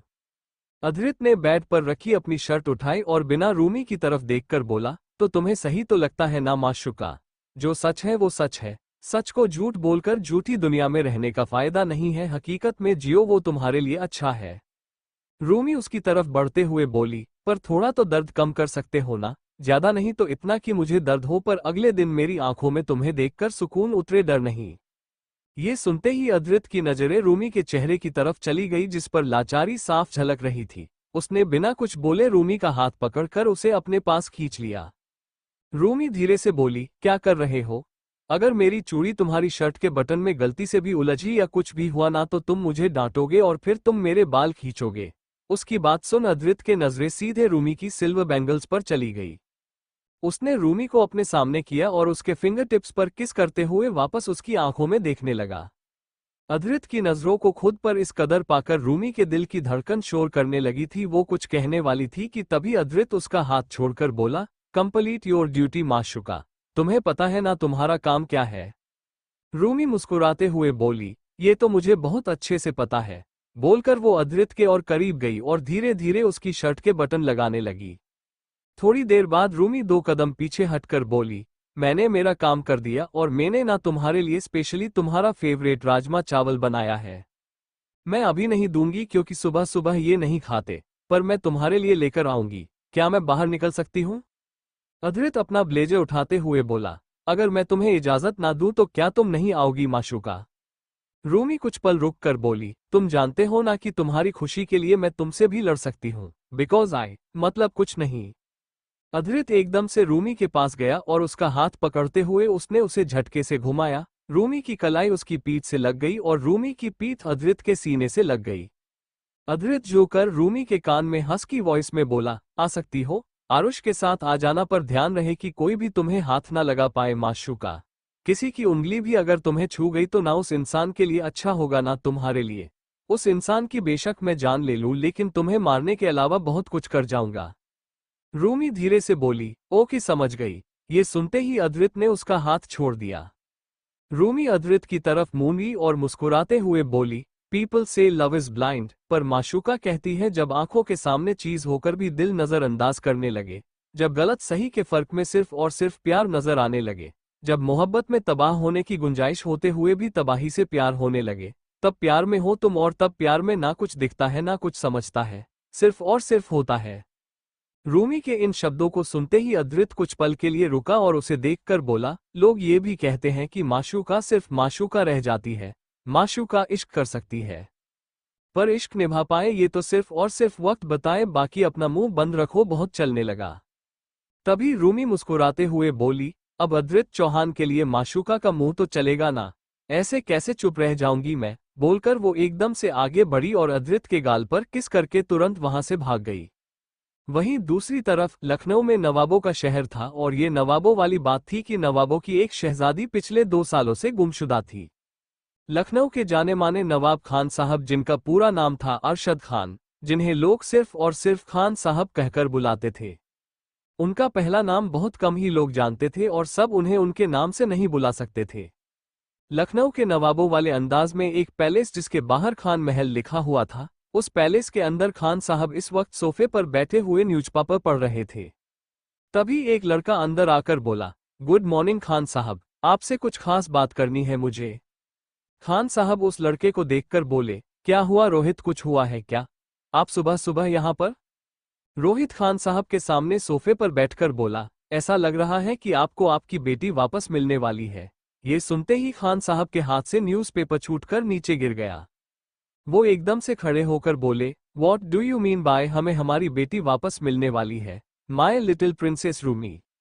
रोहित हल्का सा मुस्कुराकर बोला, जी बिल्कुल, एक लीड मिली है और उस लीड के मुताबिक रूमी बेंगलुरु में है और मैं कल बेंगलुरु के लिए निकल रहा हूँ। बहुत जल्द आपको आपकी बेटी मिलेंगी। खान साहब गहरी सांस लेकर बोले, रोहित अगर आपने हमें हमारी बेटी वापस लौटा दी तो आपको नहीं पता कि आप हमारे लिए कितना बड़ा काम करेंगे। और रोहित बीच में बोला, sorry to interrupt you Khan sahab, पर मैं आप पर कोई एहसान नहीं कर रहा, ये मेरी ड्यूटी है, पुलिस वाला हूँ, इतना तो करना बनता है और आपके बहुत एहसान है मेरे ऊपर। आप नवाब बस यूं ही नहीं, आप दिल के भी नवाब है। चिंता मत करिए, आप बता दीजिए पूरे खान महल को कि बहुत जल्द रूमी खान वापस आएगी। उसके बाद सुन खान साहब हल्का सा मुस्कुरा दिए। यहाँ बेंगलुरु में रूमी ने अद्रित के लिए खाना पैक कर लिया था। वो जल्दी से लंच बॉक्स लेकर बाहर चली गई। इस वक्त आरुष ड्राइविंग सीट पर बैठा उसका इंतजार कर रहा था। रूमी जल्दी से जाकर बैक सीट पर बैठी और आरुष को देखकर बोली, जल्दी से अपनी गाड़ी आगे बढ़ाओ, मुझे मेरे अद्रित को देखना है। आरुष धीरे से बोला, अद्रित के अलावा भी दुनिया में कई सारी चीज है, कभी उन पर भी फोकस कर लो। रूमी चिढ़ते हुए बोली, किस पर फोकस करवाना चाहते हो? अगर मैंने कहीं और फोकस किया तो तुम्हारे भाई अद्रित चौहान उस चीज को दुनिया से उड़ा देंगे, तो बकवास मत करो। आरुष ने बिना कुछ बोले गाड़ी स्टार्ट कर दी। रूमी चुपचाप शीशे पर अपना सर रखकर बाहर देख रही थी। वो करीब 1 महीने बाद बाहर निकली थी और वो बहुत खुश भी थी। थोड़ी देर बाद आरुष ने एक जगह पर गाड़ी रोकी। रूमी ने बाहर देखा। इस वक्त वो अद्रित के गैलरी के बाहर थी, जहां पर वो पेंटिंग्स करता भी था, पेंटिंग्स भेजता भी था और यहीं से उसकी पेंटिंग एग्जीबिशन के लिए जाती भी थी। और इसी के पास में अद्रित की एक और दूसरी गैलरी थी जहां पर सिर्फ और सिर्फ एग्जीबिशन होती थी। रूमी मुस्कुराते हुए बोली, थैंक यू श्री आरुष चौहान मुझे ड्रॉप करने के लिए, बोलकर वो जल्दी से लंच बॉक्स लेकर गाड़ी से उतर गई। रूमी जैसे ही अंदर गई सभी ने उसे ग्रीट करना शुरू कर दिया था, क्योंकि वहां पर मौजूद सभी लोग जानते थे अक्सर रूमी जब भी विला से निकलती थी तो वो सिर्फ और सिर्फ अद्रित के ऑफिस के लिए निकलती थी, उसे सरप्राइज देने के लिए, तो सभी लोगों उसे जानते थे। रूमी अद्रित के केबिन की तरफ जा हो रही थी कि तभी अचानक से वो एक लड़के से टकराते टकराते बच गई। रूमी हैरानी से उस लड़के की तरफ देखने लगी। उसे उस चीज के बारे में सोचना भी नहीं था कि अगर वो उसे टकराई होती तो क्या होता। वो लड़का धीरे से बोला, आई am sorry, I am really sorry madam, मेरी। रूमी बीच में बोली, रिलैक्स, कोई बात नहीं, गलती हो गई आपसे और मेरा भी ध्यान कहीं और था, इट्स ओके। वो लड़का हल्का सा मुस्कुराकर बोला, थैंक यू, वैसे आप कौन है? रूमी कुछ पल रुक कर बोली, शायद आप नए हैं, मुझे नहीं जानते, लेकिन मैं अद्रित चौहान से रिलेटेड हूँ, उनके लिए लंच लेकर आई हूँ, उनके केबिन में जा रही हूँ। थैंक्स, बोलकर वो आगे बढ़ गई।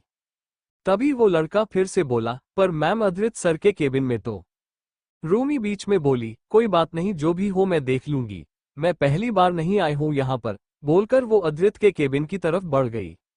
अद्रित के केबिन के पास पहुंचकर रूमी ने एक गहरी सांस ली और उसने जैसे मुस्कुराते हुए केबिन का दरवाजा खोला, सामने का नजारा देखते उसकी स्माइल पूरी तरीके से गायब हो गई। थैंक यू फॉर लिसनिंग, मुझे उम्मीद है आपको ये स्टोरी पसंद आई होगी। अगर आपको पसंद आए हैं तो प्लीज लाइक और कमेंट करना ना भूलें और मोर स्टोरीज के लिए सब्सक्राइब करें। मिलते हैं नेक्स्ट वीडियो में।